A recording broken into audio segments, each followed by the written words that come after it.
मैं आपकी मुलाकात कराने जा रहा हूं हिंदुस्तान के मशहूर शायर और राज्यसभा सांसद, ऑल इंडिया कांग्रेस कमेटी में माइनॉरिटीज डिपार्टमेंट के नेशनल चेयरमैन मोहतरम इमरान प्रताप कड़ी से।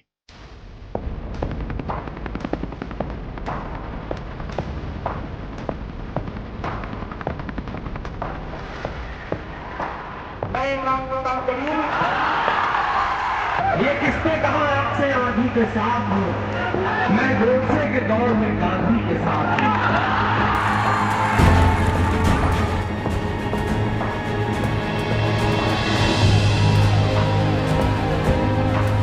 एक दो जख्म नहीं सारा बदन है छलनी, दर्द बेचारा परेशान है कहां से उठे। अबू धाबी जाकर शेख जायद मस्जिद में मुस्कुराते हुए सेल्फी लेने वाले प्रधानमंत्री जी को मेहरौली की 700 साल पुरानी अखूंजी मस्जिद के टूटने की चीखें क्यों नहीं सुनाई पड़ती?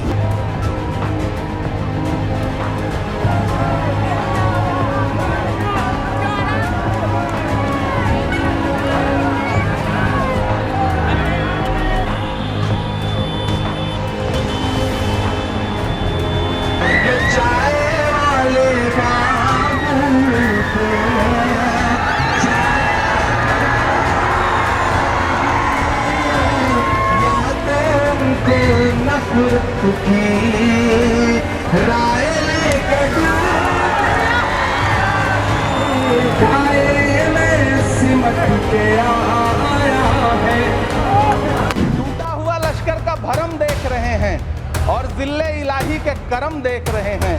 ताकत का नशा अक्ल पे हावी है तुम्हारी, तुम देख न पाओगे जो हम देख रहे हैं। अपनी किसी मजदूर की तरह अपनी दिन भर की दिहाड़ी लेकर के बाजार जाइए और अपने बच्चों के लिए राशन खरीदिए, तब पता चलेगा कि महंगाई कम हो रही है या नहीं हो रही है। यवतमाल का वो दाभड़ी गांव जहां 20 मार्च 2014 को वो किसानों के साथ चाय पर चर्चा करने गए थे, उसी यवतमाल में पिछले 6 महीने में 132 किसानों ने आत्महत्या की है। आंधियों को जरा खबर कर दो, शेर वापस पलट गया।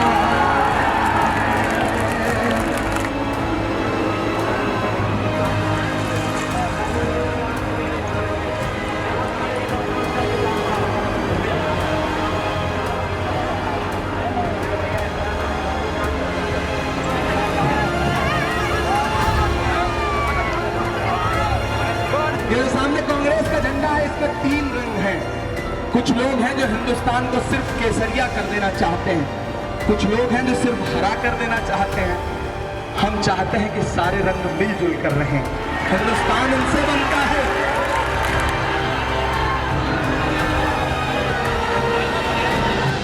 जिस दिन तुम्हारे लिए किसी मसले पे लड़ने की जरूरत होगी ना, दुनिया की बड़ी से बड़ी कुर्सी भी छोड़ दूंगा, तुम्हारे साथ खड़ा नजर आऊंगा। वो जो चाहते हैं वो हल हो जाए। ये तबका है उनका जो अपना वोटर है, वो इस बात से खुश हो कि मुसलमानों की चूड़ी टाइट की जा रही है।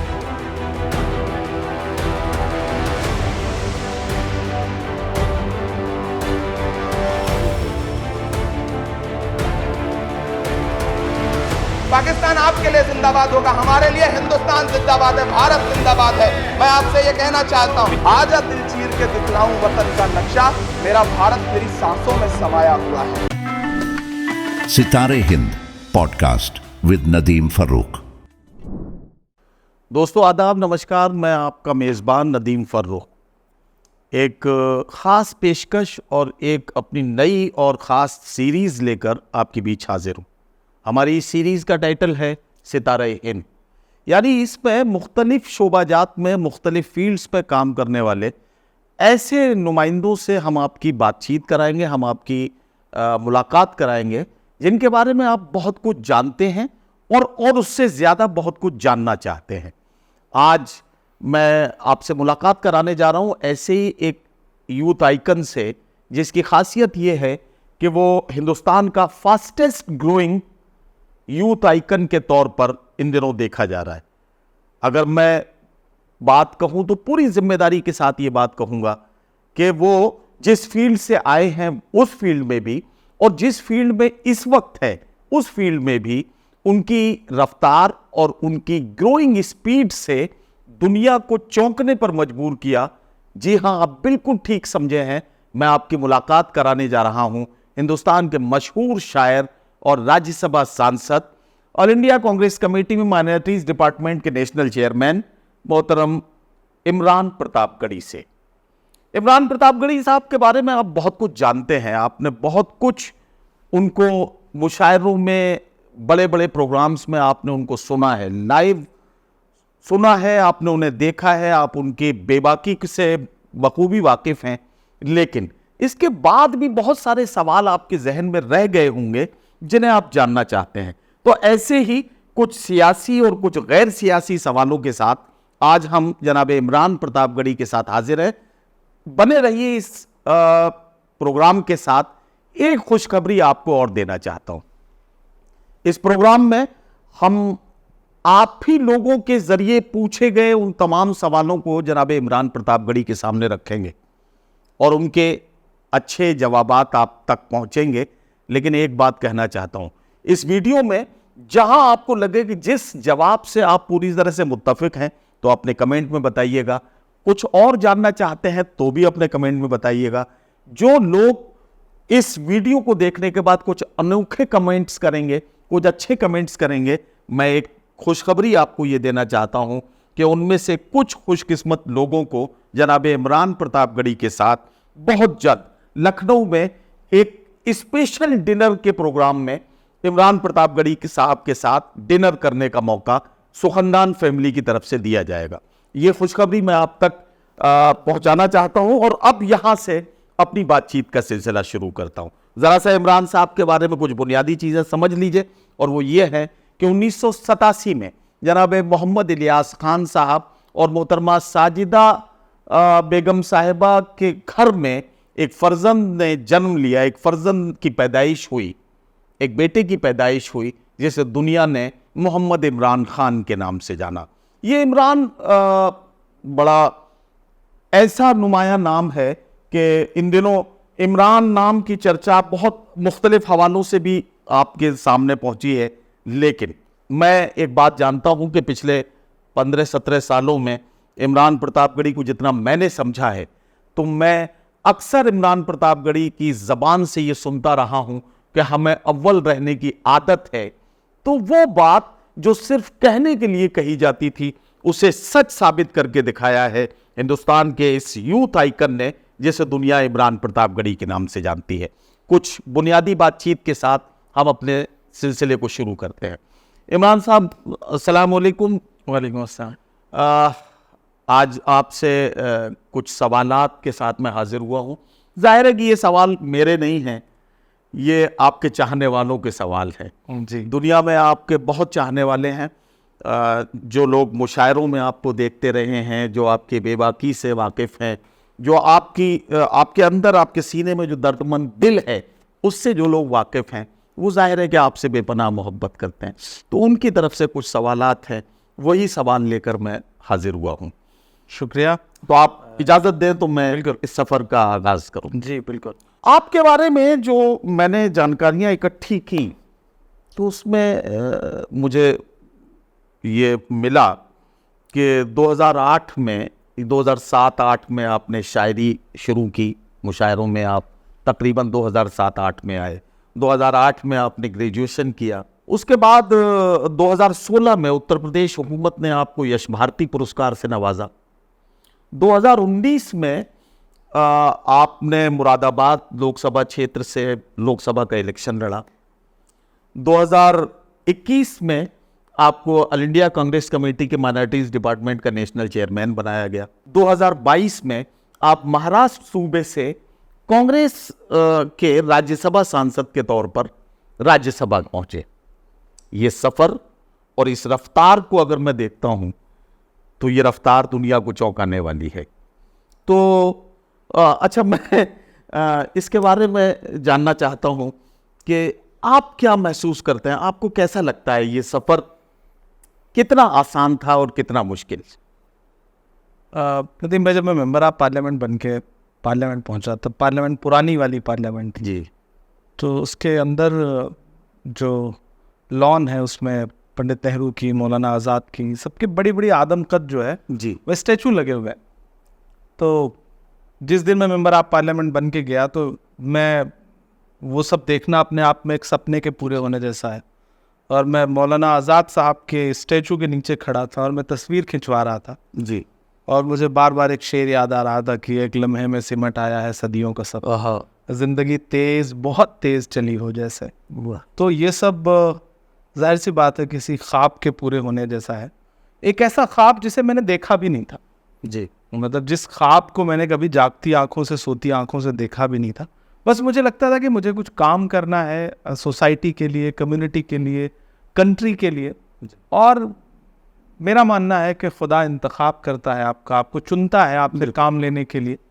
मैं कहीं से भी, न तो शायरी का कोई बैकग्राउंड है मेरा, न सियासत का कोई बैकग्राउंड है मेरा। मेरे ख़ानदान में कोई शायर नहीं, मेरे ख़ानदान में कोई सियासतदान नहीं, मुझी से शुरू हुई है और पता नहीं आगे सिलसिला जाए या ना जाए।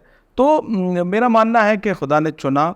सफ़र तो जाहिर सी बात है बहुत मुश्किल है, क्योंकि प्रतापगढ़ की एक छोटी सी जगह से निकल करके पहले मुशायरों की दुनिया में अपनी पहचान बनाना, जी। फिर एकदम से स्विच करके सियासत में आना, और वहाँ भी प्लेटफॉर्म मिल जाना, जी। वरना एक पूरी उम्र गुजर जाती है। तो कुल मिला करके सब कुछ ऐसा लगता है कि एक चमत्कार जैसा हुआ। और अब लगता है कि पुराना माजी याद करता हूँ तो अच्छा लगता है कि यार अगर इमरान प्रतापगढ़ी जैसा कोई एक आम सा लड़का हिंदुस्तान की पार्लियामेंट में पहुँच सकता है, तो हिंदुस्तान का कोई भी आम सा लड़का वो कामयाबी की नई मंजिलें तय कर सकता है। और इस हौसले के साथ मैं नौजवानों से भी कहूँगा, इसीलिए मैंने कि मैं बिल्कुल आप जैसा हूँ, आप जैसी जगह से आया हूँ, आप जैसी ज़िंदगी रही है मेरी, और सारी कामयाबियाँ खुदा पे यकीन रखिए और आगे बढ़िए, अपने हौसलों को उड़ान दीजिए और अपनी मंजिलें तय करिए, खुद अपनी मंजिल तय करिए। मुझे याद है प्रतापगढ़ में एक किसी प्रोग्राम में मैं गया था, तो मैंने वहाँ भाषण देते हुए लोगों से कहा था कि अपनी मंजिल बनाओ। मेरी मंजिल ये है कि अगले 2 साल में मुझे देश की पार्लियामेंट में पहुँचना है जी। और मैं पहुँचा। तो आप सपने देखिए, खुदा की रहमत बहुत बड़ी है, वो आपको नवाजता है, वो आपको देता है। तो कुल मिलाकर के नदीम भाई बहुत, आपने तो मेरा सफ़र बहुत देखा है, इसलिए सब कुछ सपने जैसा है। अच्छा, मैं कुछ पुराने पन्ने पलटना चाहता हूँ। 2008 में जब आप आए थे तो मुझे याद है गालिबन हमारी आपकी मुलाकात शाहजहानपुर में एक कस्बा है मोहम्मदी, यस, 2008 या 7 या 8 की बात है। और उसमें हमारी आपकी पहली मुलाकात उस मुशायरे में।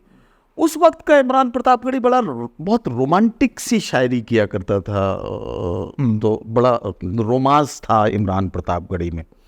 उसके चंद सालों के बाद मैंने देखा तो फिर आपकी मदरसे वाली नज़्म आई, उसके बाद फिर मैं कश्मीर हूँ वो आई, फ़लस्तीन पर आपने एक नज़्म कही, और माँ हम भी तेरे बेटे हैं वो भी आपकी एक ऐसी नज़्म थी कि जिसने लोगों को सोचने पर मजबूर किया। लेकिन मैं पुराने पन्ने पलटते वक्त एक चीज़ महसूस कर रहा हूँ, और वो ये है कि वो सफ़र भी आपके लिए मुश्किल था।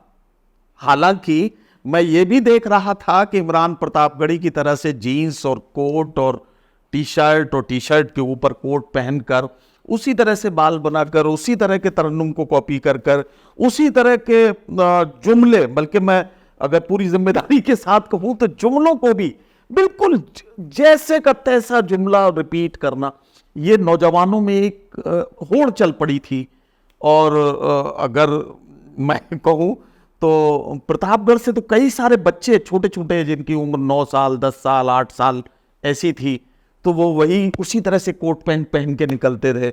और उसके बाद अच्छी बात है, मेरा मानना है, देखिए इसको शायर बिरादरी, अब कोई भी किसी भी फील्ड से जुड़ा हुआ इंसान इसे अपने नज़रिए से देखता होगा। मेरा मानना है कि अगर आपको एक पूरी पीढ़ी कॉपी करने लगे, जी, आपके स्टाइल में बात करने लगे, आपके जुमले वो दोहराने लगे, आपके लहजे में शायरी करने लगे, आप जैसे कपड़े पहनने लगे, तो मुझे लगता है इससे बेहतर क्या हो सकता है किसी इंसान के लिए। अच्छा, मैं इसे बहुत पॉजिटिव वे में लेता हूँ, बहुत पॉजिटिव वे में। अच्छा, जिस वक्त लोग आपको कॉपी कर रहे थे तो उस वक्त उनको देखकर आपको अच्छा लगता था या गुस्सा आता था? नहीं, बहुत सारे लोग मुझे जब इन्फॉर्म करते थे, आज तो आपकी शायरी का ये मिसरा उठा करके फलां ने पढ़ दिया, आपके जुमले बोल दिए, तो मैं अक्सर मतलब एक पल के लिए मुस्कुराता था और मुझे लगता था कि मैं वहां नहीं हूँ, उसके बावजूद अवाम जो है वो सोच रही है कि इमरान प्रतापगढ़ी का एक अक्स है यहाँ पे दिख रहा है, जी। इमरान जैसी बात करने वाला कोई कोशिश कर रहा है इमरान के लहजे में बात करने की। तो मैंने हमेशा, जबकि बहुत सारे लोग इस पे चिढ़ते हैं कि उनको कॉपी किया जा रहा है, उनके जुमले उठाए जा रहे हैं, अरे साहब मैं तो बड़ी जिम्मेदारी के आप साथ, तो ऐसे सैकड़ों मुशायरों के गवाह होंगे। हाँ, मैं तो ये भी कह रहा हूँ कि मैंने अक्सर देखा कि आपने एक ज़माने से आप गाड़ी से मुशायरों में जाते थे, आप गाड़ी मेंटेन करते थे, तो गाड़ी से जाते थे, तो मैंने कॉपी करने में यहाँ तक देखा कि लोग किराए की गाड़ी करके और बिल्कुल उसी स्टाइल से मुशायरों में एंट्री कर रहे हैं।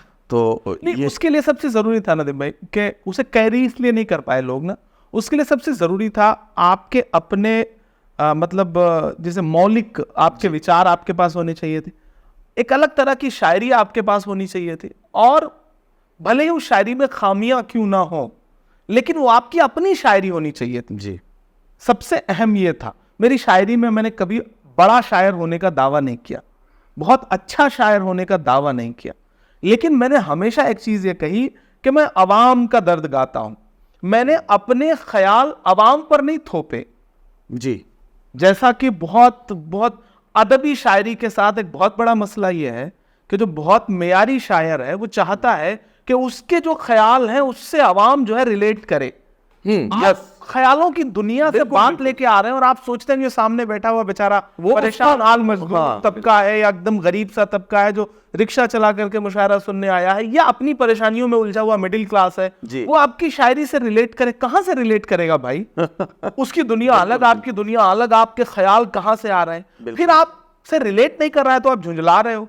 झुंझलाओ मत जी, अपने ख्याल को और थोड़ा उसका सरलीकरण करो और आवाम तक पहुंचाने की कोशिश करो। मैंने क्या किया कि मैंने आवाम के ख्याल को अपनी शायरी का हिस्सा बनाया। जैसा आवाम सोच रही है, जो बदलता हुआ हिंदुस्तान था जो 2008 के बाद 9, 10, 11, 12, 13, 14, इस दौरान जो एक बदलता हुआ हिंदुस्तान था, उस हिंदुस्तान में आवाम क्या सोच रही थी, मैं उसे शायरी बना रहा था, मैं उसे अपनी नज़मों में ढाल रहा था। जो मसले पेश आ रहे थे मैं उनको अपनी शायरी का हिस्सा बना रहा था, इसलिए आवाम मुझसे ज़्यादा बेहतर तरीके से रिलेट कर रही थी। मैं नज़में पढ़ते हुए रो रहा था तो मेरे साथ रो रहे। आप गवाह हैं इन चीज़ों के, मैं उसे बार बार कहना नहीं चाहता। आपने देखा होगा कि 50-50 हज़ार लोग बैठे हुए हैं और वो किस तरह से कनेक्ट है कि मुशायरा खत्म होने के बाद आपके साथ वो पूरी भीड़ आपको बिल्कुल स्टार की तरह ट्रीट कर रही है। वरना मुशायरों में स्टार्टअप कहाँ था? बिल्कुल सही। आप 2008 से अब तक का पूरा सफर आप देखें और हिंदुस्तान के हर शायर को 2 पीढ़ियां 3 पीढ़ियां आपने पढ़वाई है मुशायरों में, तो आपने देखा होगा कि स्टार्टअप कहाँ था, स्टार वैल्यू कहाँ थे। और वो भी शायर के लिए कवि सम्मेलनों में पैसा आ गया था, थोड़ा थोड़ा स्टार वैल्यू आ गई थी, लेकिन मुशायरों में न पैसा था न स्टार वैल्यू, दोनों नहीं था। बिल्कुल सही कह रहे हैं। उसके लिए जो मेरी कोशिश थी, मुझे लगता था मैं आया हूं, मैं ये काम करूंगा, मुझे करना है। और वो सबसे पहले बाहर जो मुखालफत झेलनी थी उससे पहले तो शायरों की मुखालफत थी। वो तो मुझे अपनी दुनिया का मानते ही नहीं। मैं इसी सवाल पे आना चाहता था कि जब आप मुशायरों में अवाम का दर्द गाना शुरू कर रहे थे तो हमारे मुशायरों की दुनिया के बड़े शायर जो हमारे बड़े हैं या जिनको हम बड़ा मानते हैं, बड़ा कहते हैं और बड़े हैं भी, हाँ यकीनन, तो उनको इस बात से एतराज था कि हमसे ज़्यादा मकबूलियत भी इस नौजवान को मिल रही है, हमसे ज़्यादा कन्वीनर पेमेंट भी इसको दे रहा है, इसका पेमेंट भी एडवांस भेज रहा है, इसको लोग सुन भी ज़्यादा तसल्ली से रहे हैं, इसको सुनने के लिए लोग खड़े होकर दीवानों की तरह घंटों खड़े हैं। तो ये सब देखकर हमारे मुशायरों के बड़े शायरों को आपसे कुछ थोड़ी सी तकलीफ होने लगी और उसका मैंने कहीं मुझे छिटपुट जो उसका रिफ्लेक्शन आता था में, आप देखते थे स्टेज पर। हाँ। दरअसल हमारे जितने बड़े लोग रहे या मुशायरों की दुनिया के बड़े लोग थे जी, बातें तो बड़ी करते थे, उस पर एतमाद नहीं था उन्हें। वो अपने मिसरे तो पढ़ते थे, वो तो इज्जो मंतशा, वो तो यस, लेकिन उस पर यकीन नहीं रखते थे। शायद अगर यकीन रखते तो उन्हें इमरान प्रतापगढ़ी से चिढ़ क्यों होती? बिल्कुल सही कहा। और ज्यादातर के लिए तो मैं बेटे की तरह था, कुछ के लिए तो मैं पोते की तरह था। बिल्कुल, मतलब मुझसे मेरे दादा की उम्र के थे, मेरे वालिद की उम्र के थे। तो अगर आपको अपने जैसे आपकी अपनी दुनिया के आपके बेटे की उम्र के किसी बच्चे पे बरसती हुई जो फूलों की लड़ियां मोहब्बत है, जो मोहब्बत है, जो तालियां हैं, वो आपसे बर्दाश्त नहीं हो रही उससे है। तकलीफ क्यों? कोई आपसे मकबूल ज्यादा हो सकता है। शाहरुख खान हो सकता है स्टारडम शाहरुख खान का बड़ा हो, लेकिन नसीरुद्दीन शाह की एक्टिंग बड़ी है, बिल्कुल। तो आपकी शायरी तो बड़ी ही मानी जाएगी। इमरान प्रतापगढ़ी के की नज़मों पे हो सकता है तालियों का पहाड़ खड़ा हो जाए, लेकिन जो हमसे बड़े शायर थे उनका एक शेर इमरान प्रतापगढ़ी की सैकड़ों नज़मों से बड़ा है जी। मैं हमेशा इसको कबूल करता रहा हूं, लेकिन जिस साफगोई से मैं बड़ों को कबूल करता था, काश उसका 1% भी बड़ों ने मुझे कबूल किया होता, तो शायद मैं मुशायरे की जो पूरी इंडस्ट्री थी उसे और रिफॉर्म कर पाता और भला कर पाता। पैसे आए मुशायरों में, मुझे बुरा कहने वाले, मेरे बारे में गलत कहने वालों के दिल से आप उनके तन्हाई में उनसे पूछो कि भाई मुशायरों में पेमेंट आया, तो इसका क्रेडिट पूरा किसको जाता है? तो कहीं ना कहीं इमरान प्रतापगढ़ी को इसका क्रेडिट तो जाता है। लोग मतलब ये कहते थे कि आप कल के लड़के को लाखों रुपए दे रहे हो, तो हमें तो इतना दो जी। तो कहीं ना कहीं उसके बैकग्राउंड में मैं था ना, तो मुझे अगर इसे आसानी से कबूल कर लेते तो मुझे लगता है कि हम मिल के और बेहतर कर पाते इस इंडस्ट्री का, भला कर पाते। नहीं, अच्छी बात आपने कही कि अच्छा, बिल्कुल ये बात भी सही है कि हम कह तो रहे हैं वतुइज़्ज़ु मंतशा वतुज़िल्लु मंतशा, और अक्सर आपके बारे में जब भी सीनियर शोरा से मेरी बातचीत होती थी, तो मैं अक्सर ये कहा करता था कि जिसे अल्लाह इज़्ज़त दे रहा है, अगर आप उसकी मुखालिफत करेंगे भी, तो क्या आप अल्लाह की दी हुई इज़्ज़त का मुकाबला कर सकते हैं? तो ये हमें समझना चाहिए था। खैर, एक क्रिकेट मैच है, बैटिंग का नंबर 11 प्लेयर हैं, प्लेइंग 11 है। आप मुशायरे को भी ऐसे समझिए, जी प्लेइंग 11 है, सबको बैटिंग का मौका मिलना है। जी। किसी के टाइम पे हो सकता है पिच अच्छी हो, किसी के टाइम पे पिच थोड़ी टूट गई हो, ऐसा भी हो सकता है। लेकिन बड़ी बात तो यही है ना कि किसी भी माहौल में आपको बैटिंग के लिए उतारा जाए, आप अच्छे रन बनाओ, इसीलिए आप बैट्समैन हैं। इसीलिए आप बैट्समैन। अच्छा, किसी दिन अगर आखिरी लम्हे में आने वाले ने बड़ी अच्छी बैटिंग कर दी, तो वो सचिन तेंदुलकर नहीं हो जाएगा। बिल्कुल सही बात। आप पहले बात तो खुद को कभी कभी टेलेंटर बहुत उस लेवल पे ले बहुत जाओ। काम कर जाते हैं। आप दुनिया की नजर में तो बड़े थे, आप इंसान कितने बड़े थे, आपकी शायरी में वो रिफ्लेक्ट नहीं होता था।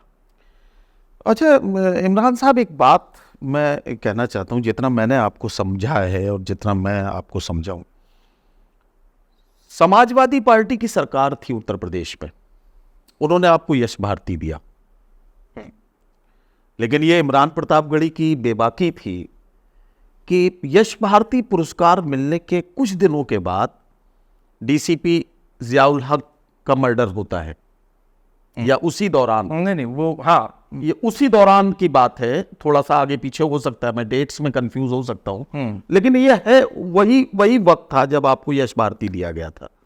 तो मुझे याद है कि उसके बावजूद भी आपने पूरी बेबाकी से हुकूमत की आंखों में आंखें डालकर इस तरह का अपनी नज्म के जरिए वो सवाल किया था। और देखिए, इस चीज़ में आप मेरी एक चीज़ के लिए तारीफ कर सकते हैं कि मैं हुकूमत की, मतलब इनाम मिलने के बाद भी मैं हुकूमत से सवाल हाँ, कर, मैं वही, लेकिन मैं उस वक्त के मुख्यमंत्री अखिलेश यादव जी की भी तारीफ करूंगा इस मामले में जी, कि यश भारती देने के बावजूद कभी उन्होंने मुझसे शायद ये तवक्को नहीं की कि मैं उनकी सरकार की तारीफ करूं। मुझे ऐसा लगता है उन्होंने कभी ऐसा, कहीं से मुझे कोई प्रेशर नहीं आया। आ सकता था, लोग इस्तेमाल करना चाहते हैं, लेकिन मैं उनकी तारीफ करूंगा, पहली चीज। दूसरी चीज है कि कोई पुरस्कार, कोई राज्यसभा, कोई मिनिस्ट्री या कोई भी ओहदा मेरे अंदर के शायर से बड़ा नहीं हो सकता। बिल्कुल, और मैं उसे कभी भी खुद पर हावी नहीं होने दूंगा। बिल्कुल। मुझे आज वक्त कम मिलता है, मैं मुशायरों में कम शिरकत कर पाता हूं, लेकिन जिस दिन मुझे मेरे शायर दोस्तों के बीच में रहना हो या मुशायरे में जाना हो या शायरी की बात हो, तो मैं वक्त निकाल सबको उस पर प्रायोरिटी दूंगा कि मैं जो कुछ हूं अपने अंदर के शायर की। जाहिर है शायरी आपका पहला प्यार है, प्यार और है। पहला प्यार जो है वो एक ही प्यार होता है, एक तो ही आपके हो सकते हैं ज्यादा। अच्छा खैर, मैं ज़रा सा एक और सवाल आपके सामने रख रहा हूँ। जब आप सियासत में नहीं आए थे, यानी जब आपने इलेक्शन नहीं लड़ा था, या जब आप कांग्रेस में माइनॉरिटीज़ डिपार्टमेंट के नेशनल चेयरमैन नहीं बने थे, तो बहुत सी सियासी पार्टियों में हायर लेवल तक आपके लोगों से हाँ, मरासिम बड़े बड़े अच्छे मरासिम थे।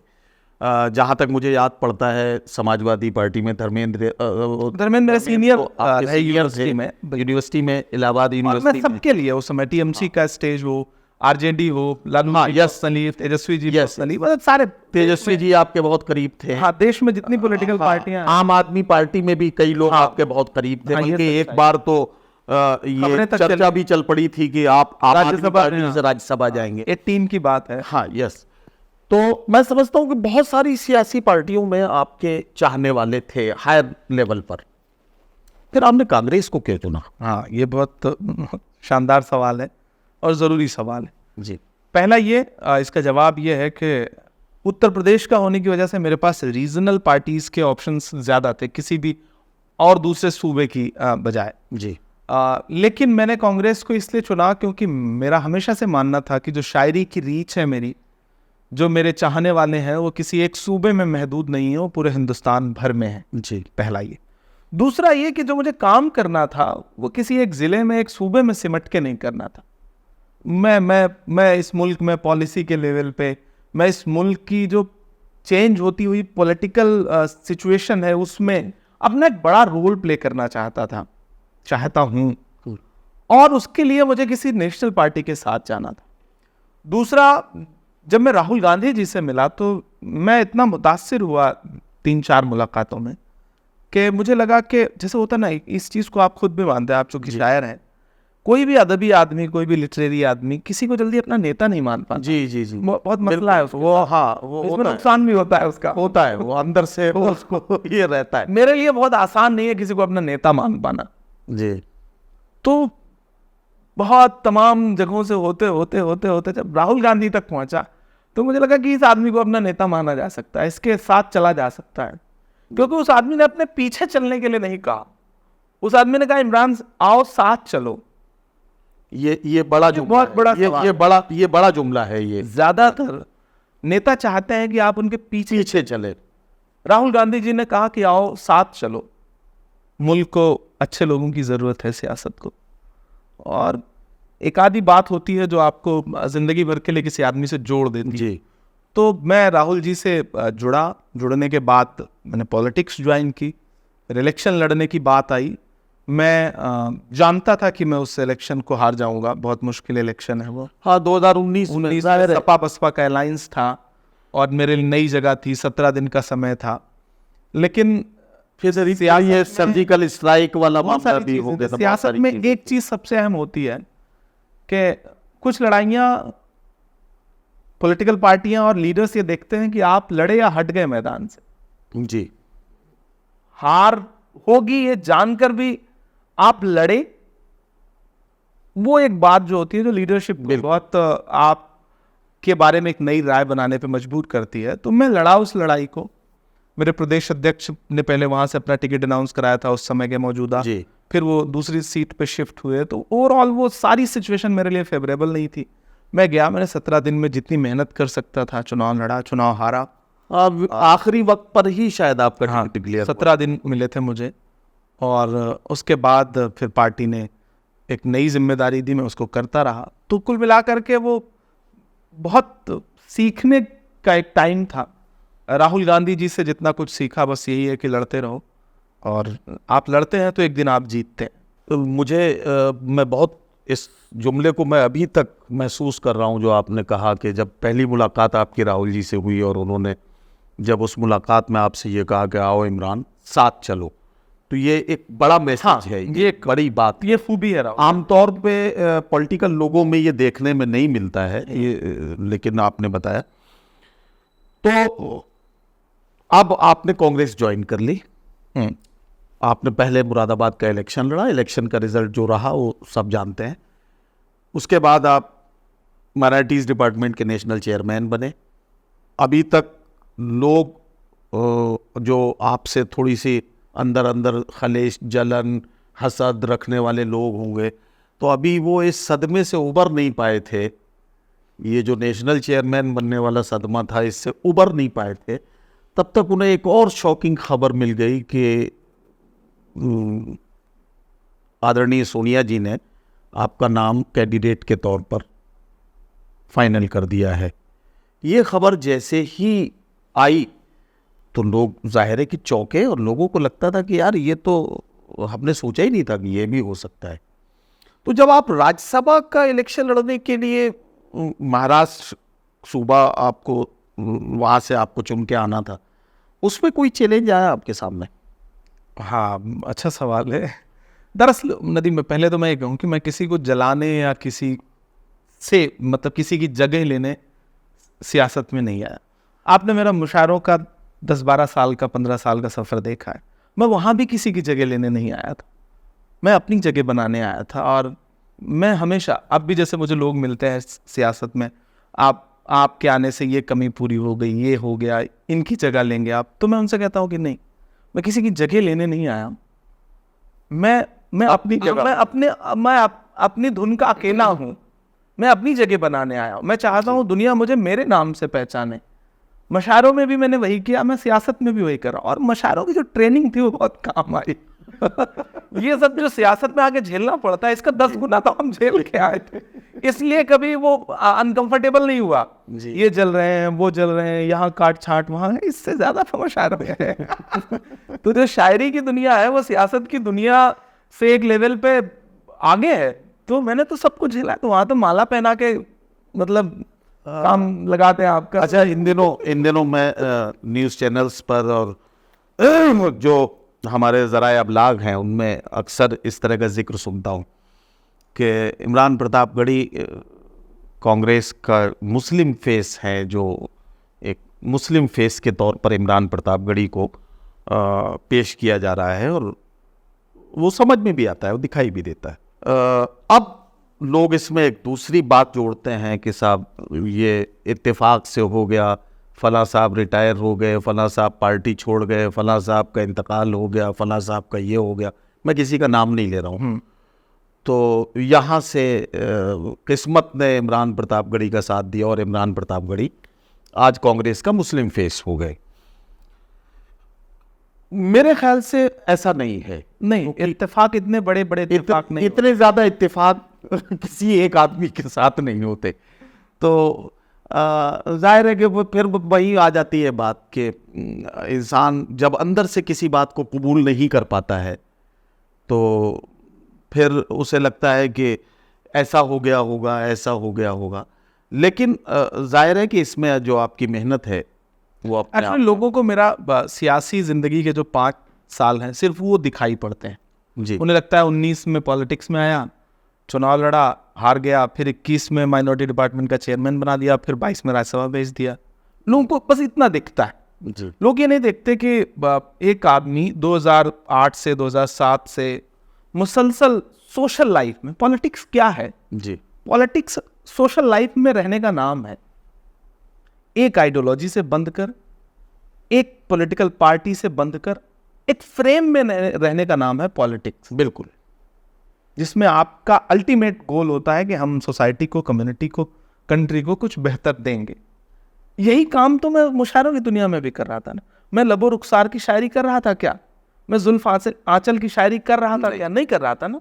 मैं वहाँ भी मदरसे पे नज्म कह रहा था, फ़लस्तीन पे कह रहा था, कश्मीर पे नज्म पढ़ रहा था, मैं नजीब की माँ के लिए रो रहा था, मैं पहलू खान के लिए बोल रहा था, मैं मोहम्मद उमर और अकबर के लिए बोल रहा था, मैं अवधेश यादव उस परिवार के लिए बोल रहा था। मैं इशूज़ पे बात कर रहा था ना। वही तो सियासत में भी हो रहा है ना। तो मुझे आप मेरी सिर्फ 5 साल की ज़िंदगी क्यों देख रहे हैं ना? मुझे जोड़ना शुरू करिए तो 2007 से जोड़िए। बिल्कुल। ये जो मेरी लाइफ है, ये संघर्ष है मेरा। 17 साल कुल मिला के 17-16 मेरा जो साल का एक संघर्ष है मेरा जी। तो आज जो कुछ मिल रहा है, माजी में जो ये चीजें हैं, जो एक बुनियाद है, उसके दम पर मिल रहा है। दूसरी बड़ी बात, आप इस चीज के लिए मुझे सराहिए ना कि मेरे खानदान में मेरे दादा, मेरे वालिद कहीं कोई पॉलिटिकल बैकग्राउंड से नहीं। राहुल गांधी जी ने आज तक मुझसे मेरे वालिद का नाम नहीं पूछा है। ओहो, ये बहुत चौंकाने वाली बात है। जी। राहुल गांधी जी ने आज तक मुझसे नहीं पूछा कि आपके दादा क्या करते थे, आपके वालिद क्या करते हैं, आपके वालिद का नाम क्या है, कुछ नहीं। यू आर इमरान प्रतापगढ़ी, आइए साथ चलिए। मैं इसलिए राहुल गांधी को बहुत पसंद करता हूं, वरना तो शजरा निकाला जाता है ना। बिल्कुल। तो मैं जो मेरी पूरी जिंदगी है, ये भी सियासी जिंदगी ही है। मैं जो काम वहां कर रहा था, जो सड़क पे मुद्दे उठा रहा था, वही आज वही मैं संसद में भी बोल रहा हूं। और दूसरी चीज, मुस्लिम फेस, हिंदू फेस, अलग थलग मत करिए। जो लोग फ्रेम बनाते हैं ना, जी मैंने पहली स्पीच की पार्लियामेंट में तो इलाहाबाद यूनिवर्सिटी के बच्चों की एग्जैक्टली फीस वृद्धि पे बात, स्टूडेंट्स के लिए आपने मैंने आवाज कौन सा इशू है जिसे पार्लियामेंट में नहीं उठाया। मुस्लिम फेस होने का जो सबसे बड़ा सबूत है कि आप पार्लियामेंट में जाइए, उर्दू में शपथ ले लीजिए, हाँ लोग खुश हो यही जाते हैं। यही हो कितना मतलब कितना आसानी से कौम खुश हो जाती है। जी मैं उन लोगों से भी कहना चाहता हूँ, और खासतौर से मुस्लिम समाज के दोस्तों से भी कहना चाहता हूँ, अपने सियासी रहनुमाओं से सिर्फ इतनी छोटी तवक्को, अलग थलग पढ़ना बंद करो, जी अलग थलग खुद को सोचना बंद करो। यही तो बीजेपी चाहती है ना कि आप अलग थलग पढ़ जाओ, बिल्कुल। और पिछले मतलब कुछ दशकों में यही हुआ आपके साथ। हिंदुस्तान की मेन स्ट्रीम में हर चीज पर तुम्हारा हक है, तुम इस मुल्क के बिल्कुल सही। बाशिंदे हो, कोटा क्यों मांग, उससे हटो। मैं अभी मैनिफेस्टो कमेटी का मेंबर था कांग्रेस पार्टी का, जो जिस मैनिफेस्टो पे पूरा इलेक्शन लड़ा गया, जी, जी। और मैं यंगेस्ट मेंबर था उसका। मैनिफेस्टो रिलीज हुआ तो बहुत सारे इंटेलेक्चुअल सो कॉल्ड लोगों के फोन आए मुझे, इमरान साहब इसमें मुसलमानों के लिए क्या। तो मैंने कहा कि अगर गरीब परिवार की महिलाओं को 1-1 लाख रुपए मिलेंगे उनके अकाउंट में, तो तुमसे ज्यादा गरीब कौन है? सही बात। तुम्हारे परिवार की औरतों को नहीं मिलेगा, कैटेगराइज कर दिया जाएगा। हमने कहा अगर 30 लाख नौजवानों को नौकरी मिलेगी तो तुमसे ज्यादा नौकरी की दरकार किसको है? बिल्कुल सही बात है। तो अलग थलग पढ़ना बंद करो। तो आप मेरी बजट की स्पीच उठा के देख लीजिए। हाँ, बजट की जिसे स्पीच आपकी बहुत वायरल हिंदुस्तान में सुना गया उसे, पूरी दुनिया में, मैं समझता हूँ हिंदुस्तान भर में बहुत सराहा गया। मैं हर मसले पे उसमें बोल रहा हूं, मैं माइनॉरिटी इश्यूज पे भी बोल रहा हूं, मेजॉरिटी के इश्यूज पे भी। महंगाई पर आपने मैं किसी फ्रेम में बंधने वाला आदमी नहीं हूं। संसद की कैंटीन से बाहर निकलिए, हाँ, जो जुमला है आपका वो महंगाई से इस देश में मुसलमान, हिंदू, क्या सब परेशान है। तो एग्जैक्टली मैं अल्टीमेट सबके लिए, मैं सबकी पॉलिटिक्स करने आया हूं। मैं शायरी में भी सबके लिए आवाज उठा रहा था, मैं सियासत में भी सब। अरे एक छोटा सा सप्लीमेंट्री सवाल है मेरा, बहुत छोटा सा सवाल है। इमरान प्रतापगढ़ी एक शायर के तौर पे ज्यादा वोकल या एक पॉलिटिकल पर्सनालिटी के तौर पे ज्यादा वोकल? देखिए, अगर मैं कांग्रेस में ना होता तो शायद मैं सियासत में आके उतना वोकल ना रह पाता। कांग्रेस आपको ये लिबर्टी देती है। आज तक कभी भी मुझसे मेरी पार्टी के किसी नेता ने ये नहीं कहा कि इमरान आप इस इशू पे क्यों नहीं बोल रहे हैं या इस पर क्यों बोल रहे हैं। अच्छा, हाँ, नॉट ए सिंगल। नेता क्या करता है, ज्यादातर नेताओं ने क्या किया, नहीं पार्टी नाराज हो जाएगी, पार्टी की लाइन नहीं है ये, हम इस मुद्दे पे नहीं बोलेंगे, ये कह के वो खुद को सेफ करता है। जी, अपने बोलने से बचने का तरीका के लिए वो पार्टी का फराना लेता है, पार्टी का फराना लेता है। अब बस वो वसीम साहब का शेर है ना, कौन सी बात कहाँ कैसे कही जाती है, ये सलीका हो तो हर बात सुनी जाती। बेशक। मैं अहम से अहम मौजू पर मैं सुनहरी बाग मस्जिद के लिए पार्लियामेंट में आवाज उठा रहा था, और इस दौर में आप समझ सकते हैं कि मैं बाकायदा सुनहरी बाग मस्जिद के लिए उसका नाम लेके 0 आवर में आवाज उठा रहा था। जी, तो भारतीय जनता पार्टी के एक बड़े नेता ने मेरी स्पीच के बाद मुलाकात हुई तो उन्होंने एक बड़ी बात कही। बोले, इमरान तुम्हारी खूबी है कि तुम बहुत कड़वे से कड़वे टॉपिक पे भी बात उठाते हो और ट्रेजरी बेंच को चिढ़ नहीं होती उससे। तो मुझे लगता है कि आपको ये खूबी खुद के अंदर पैदा करनी पड़ेगी कि ऐसे दौर में जब 15 कैमरे आपको रिकॉर्ड कर रहे हैं, बाहर न जाने हजारों लाखों लोग बैठे हैं कि आपके एक बयान को किस रूप में दुनिया के सामने पेश किया जाए, निगेटिव बना करके, तब आपको यह सोचना है कि मैं जो बात कहने जा रहा हूं इसे अगर अलग अलग रूप में दुनिया के सामने निगेटिविटी के साथ परोसा भी जाए तो वो परोस ना पाए। तो मैं एक भी लफ्ज बोलता हूं तो मैं सोचता हूं कि मैं बोलूंगा तो इसको भाजपा का ये प्रवक्ता इस रूप में दुनिया के सामने रखेगा, इस रूप में रखेगा, और तब मैं बोलता हूं। और मैं इस बात से बहुत मुतमईन हूं कि अब तक कम से कम लाख जतन करने के बाद भी वो मुझे विवादित नहीं बना पाए। हाँ, मैं आज भी देखता हूं कि इतना टाइम हो गया आपको राज्यसभा के सदस्य के रूप में, आपने बहुत से मुद्दों पे राज्यसभा में खुल के आप बोले, बहुत अच्छा बोले, बहुत ज़्यादा बोले, तो उनमें कोई जगह नहीं मिलती आपको।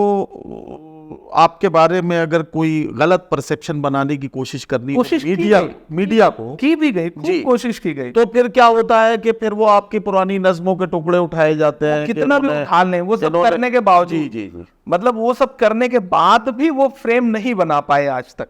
और इस बात को मेरे मीडिया के तमाम जो साथी जो भाजपा कवर करते हैं और सरकार के रिलेशन में हैं, वो जब बैठते हैं तो कहते हैं कि यार बहुत लाख चाहने के बावजूद हम नहीं कर पाते।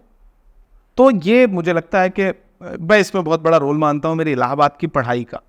इलाहाबाद यूनिवर्सिटी में पढ़ने का जो एक फायदा है वो ये है कि इलाहाबाद आपको एक अलग तरह की बकैती सिखाता है जी, जो जल्दी किसी की पकड़ में नहीं आती। तो credit goes to Allahabad university ji. और वो अवध क्षेत्र में पैदा होना, मैं जहाँ पैदा हुआ हूँ पड़ोस में फैजाबाद, सुल्तानपुर, अयोध्या जी, वो पूरा जोन ऐसा है ना कि आप, मैं एक दिन बोल रहा था तो मैंने संस्कृत का एक सूत्र वाक्य कोट किया, यत्र नार्यस्तु पूज्यन्ते रमन्ते तत्र देवता।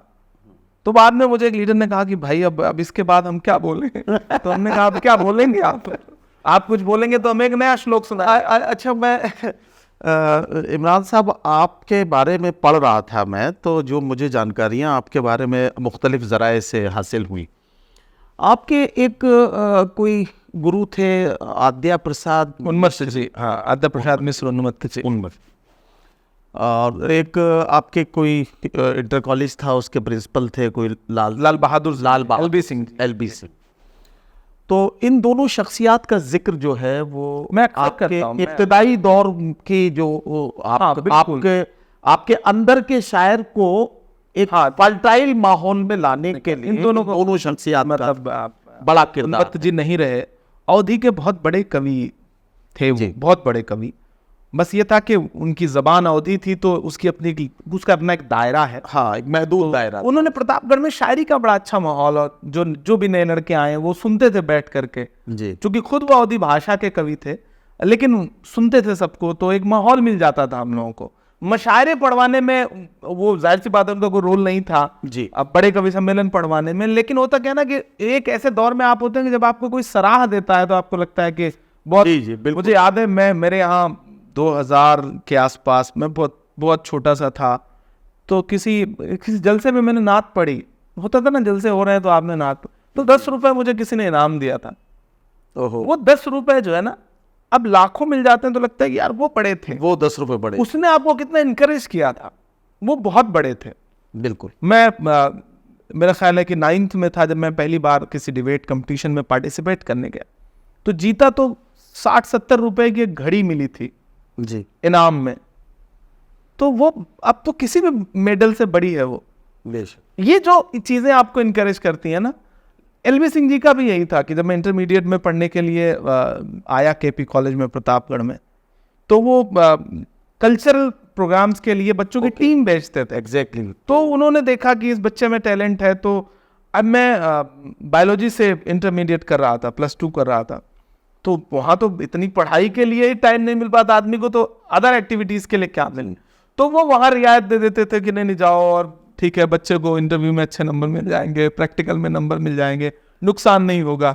तो उन्होंने एक बड़ा फेवरेबल माहौल दिया, और अभी भी वो मतलब मुझे अच्छा लगता है कि वो अब भी कांटेक्ट करते हैं, अब भी वो मैसेज करते हैं। LB सिंह साहब हैं, अभी हयात हैं, तो अभी कभी जब आपसे मुलाकात उनकी होती होगी तो वो बहुत वैसे बात है, उन्हें फायदा होता है, उन्हें खुशी होती है, अच्छा लगता है, उनको लगता है कि हमने जो पौधे लगाए जिस थे, पौधे को मैंने लगाया था, जिस पौधे को मैंने आदियों से बचाया था, जिन्होंने मुझे नर्सरी में पढ़ाया है, प्राइमरी में पढ़ाया है, वो भी मिलते हैं, तो मतलब जाहिर सी बात है अब वो आपको कहते ही है। आपको क्रिकेट खेलने का शौक? हाँ बिल्कुल, मैं मतलब क्रिकेट के लिए पिटाई बहुत अब्बू से मैंने खाई है, बहुत शौक था बहुत, लेकिन फिर छूटा तो ऐसे छूटा कि मतलब बिल्कुल छूट गया। अब मैं क्रिकेट कॉलेज लेवल पे खेलता था, और एक बार चयन भी हुआ रीजनल में जाने के लिए, फिर किन्हीं वजहों से नहीं जा सकता। अच्छा, जरा सोच के देखिए कि अगर एक ऐसा क्रिकेट मैच हो जिसमें एक तरफ NDA और एक तरफ इंडिया, NDA हार जाएगा, NDA हार जाएगा, 100% हार। अच्छा, हमारे पास बहुत अच्छे अच्छे खिलाड़ी, मतलब सचिन पायलट अच्छा क्रिकेट खेलते हैं, दीपेंद्र हुड्डा अच्छा क्रिकेट खेलते हैं, मैं भी ठीक ठाक खेल लेता हूँ, हमारा श्रीनिवास यूथ कांग्रेस का जो है वो भी अच्छा क्रिकेट खेलता है। उधर आपकी टीम ज्यादा भारी हो गई? नहीं, इस बीच तो हमारी टीम भारी ही है, आप पार्लियामेंट देख लो, बाहर देख लो, हम भारी हैं। हाँ, इस वक्त तो आप लोग जो है अगर हम वो नंबर गेम के चक्कर में ना पड़े तो आप जाहिर है कि इस वक्त हाँ, थोड़ा सा लग रहा है कि आपकी टीम जो है इस वक्त पूरे जोश में है और उसका असर भी दिख रहा है हमें। जंग में कागजी अफराद से क्या होता है, हौसला लड़ता है तादाद से क्या होता है। तो बस अच्छा, ये चलिए सब क्रिकेट की बात हो गई। आखिरी फिल्म आपने कब देखी थी? मुश्किल सवाल है। अब वक्त कम मिल पाता है। चाहता हूँ कि कभी मौका निकालूं। अब तो बस कभी आप फ्लाइट में हो, लंबी फ्लाइट है, कहीं जा रहे हो, अब्रॉड जा रहे हो, तो घंटे 2 घंटे में आपने देख ली। आप कम देख पाए। अभी थोड़ा वक्त निकाल के वो पंचायत सीरीज आई थी तो उसका सेकंड पार्ट नहीं देख पाया था, तो इसको एक दिन देखा मैंने, वो छुट्टी थी। मतलब फिल्म देखने के लिए थिएटर नहीं जा सकते अब वो मजबूरी हो गई। वो हमारे एक शायर दोस्त AM तुराज ने हीरा मंडी में बड़ी मेहनत की है। हीरा मंडी में उन्होंने एक छोटा सा रोल भी किया है। अच्छा, मुझे जान। हाँ, वो एक शायर का रोल भी किया है उन्होंने उसमें कुछ। अब एक्चुअली वो अपने मिजाज की चीज़ भी नहीं है वो, मतलब इसलिए वो नहीं देख पाया मैं उसे। हालांकि वो तो नेटफ्लिक्स वगैरह पे अवेलेबल है अब चीज़ें, जी, आपकी हद में है। लेकिन जो फिल्में देखने का जो मज़ा थिएटर का है या PVR का है, मल्टीप्लेक्स का है, असल तो वही है। जब यार दोस्तों के साथ चले गए, बीच में मेरा ख्याल है कि 1.5 साल पहले कुछ MPs साथ में गए थे, तो हमने जया बच्चन जी की एक फिल्म थी तो वो हम लोगों ने देखी थी। उनको मतलब उन्होंने बताया था। अच्छा, अगर आपको मौका मिले इस वक्त आपसे कहा जाए, ख़ास तौर से ये कहा जाए कि भाई आज और कोई काम नहीं करना है, आज एक सिर्फ फिल्म देखनी है, मैं शाहरुख खान की कोई फिल्म देखूंगा। शाहरुख खान की, हाँ, मैं शाहरुख को पसंद करता हूँ। तो फिर शाहरुख की कोई फिल्म देखना चाहेंगे। हीरोइन कौन होनी चाहिए इसमें? वो कोई शर्त नहीं है, कोई भी हो सकती है। अब वो तो डायरेक्टर को तय करना है। नहीं, उसके लिए फिर बाप हॉलीवुड जाएंगे। आप अगर किसी पर्टिकुलर हीरोइन की फिल्म देखने के लिए कहा जाए, जी जी, तो शायद मैं एंजेलिना जॉली की कोई फिल्म देखना पसंद करूंगा। That's all. अच्छा इमरान साहब, ये बताइए कि अगर ये इतने मसरूफ़ तरीन आपके शेड्यूल में अचानक आपको बिग बॉस के मेकर्स का फ़ोन आए, मुझे कई बार आ चुका, मैं ऑन रिकॉर्ड आपको बता रहा हूँ। मुझे पिछले 4-5 साल से मुसलसल, तो कैसे कैसों को बुला रहे हैं, तो हम जैसों को तो बुलाया ही होगा। तो मतलब 4-5 बार से मुझे कहा गया, अलग अलग लोगों ने। हमने कहा सॉरी, वो मेरी दुनिया नहीं है।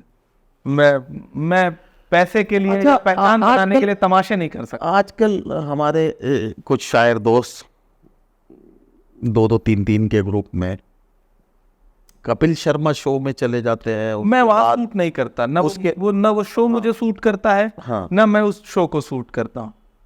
हाँ, वो मतलब मैं बड़ा क्लियर, स्ट्रेट फॉरवर्ड। जी, वो ठीक है, मैं कपिल का शो अच्छा है, मैं उसे पसंद करता हूँ, ठीक है।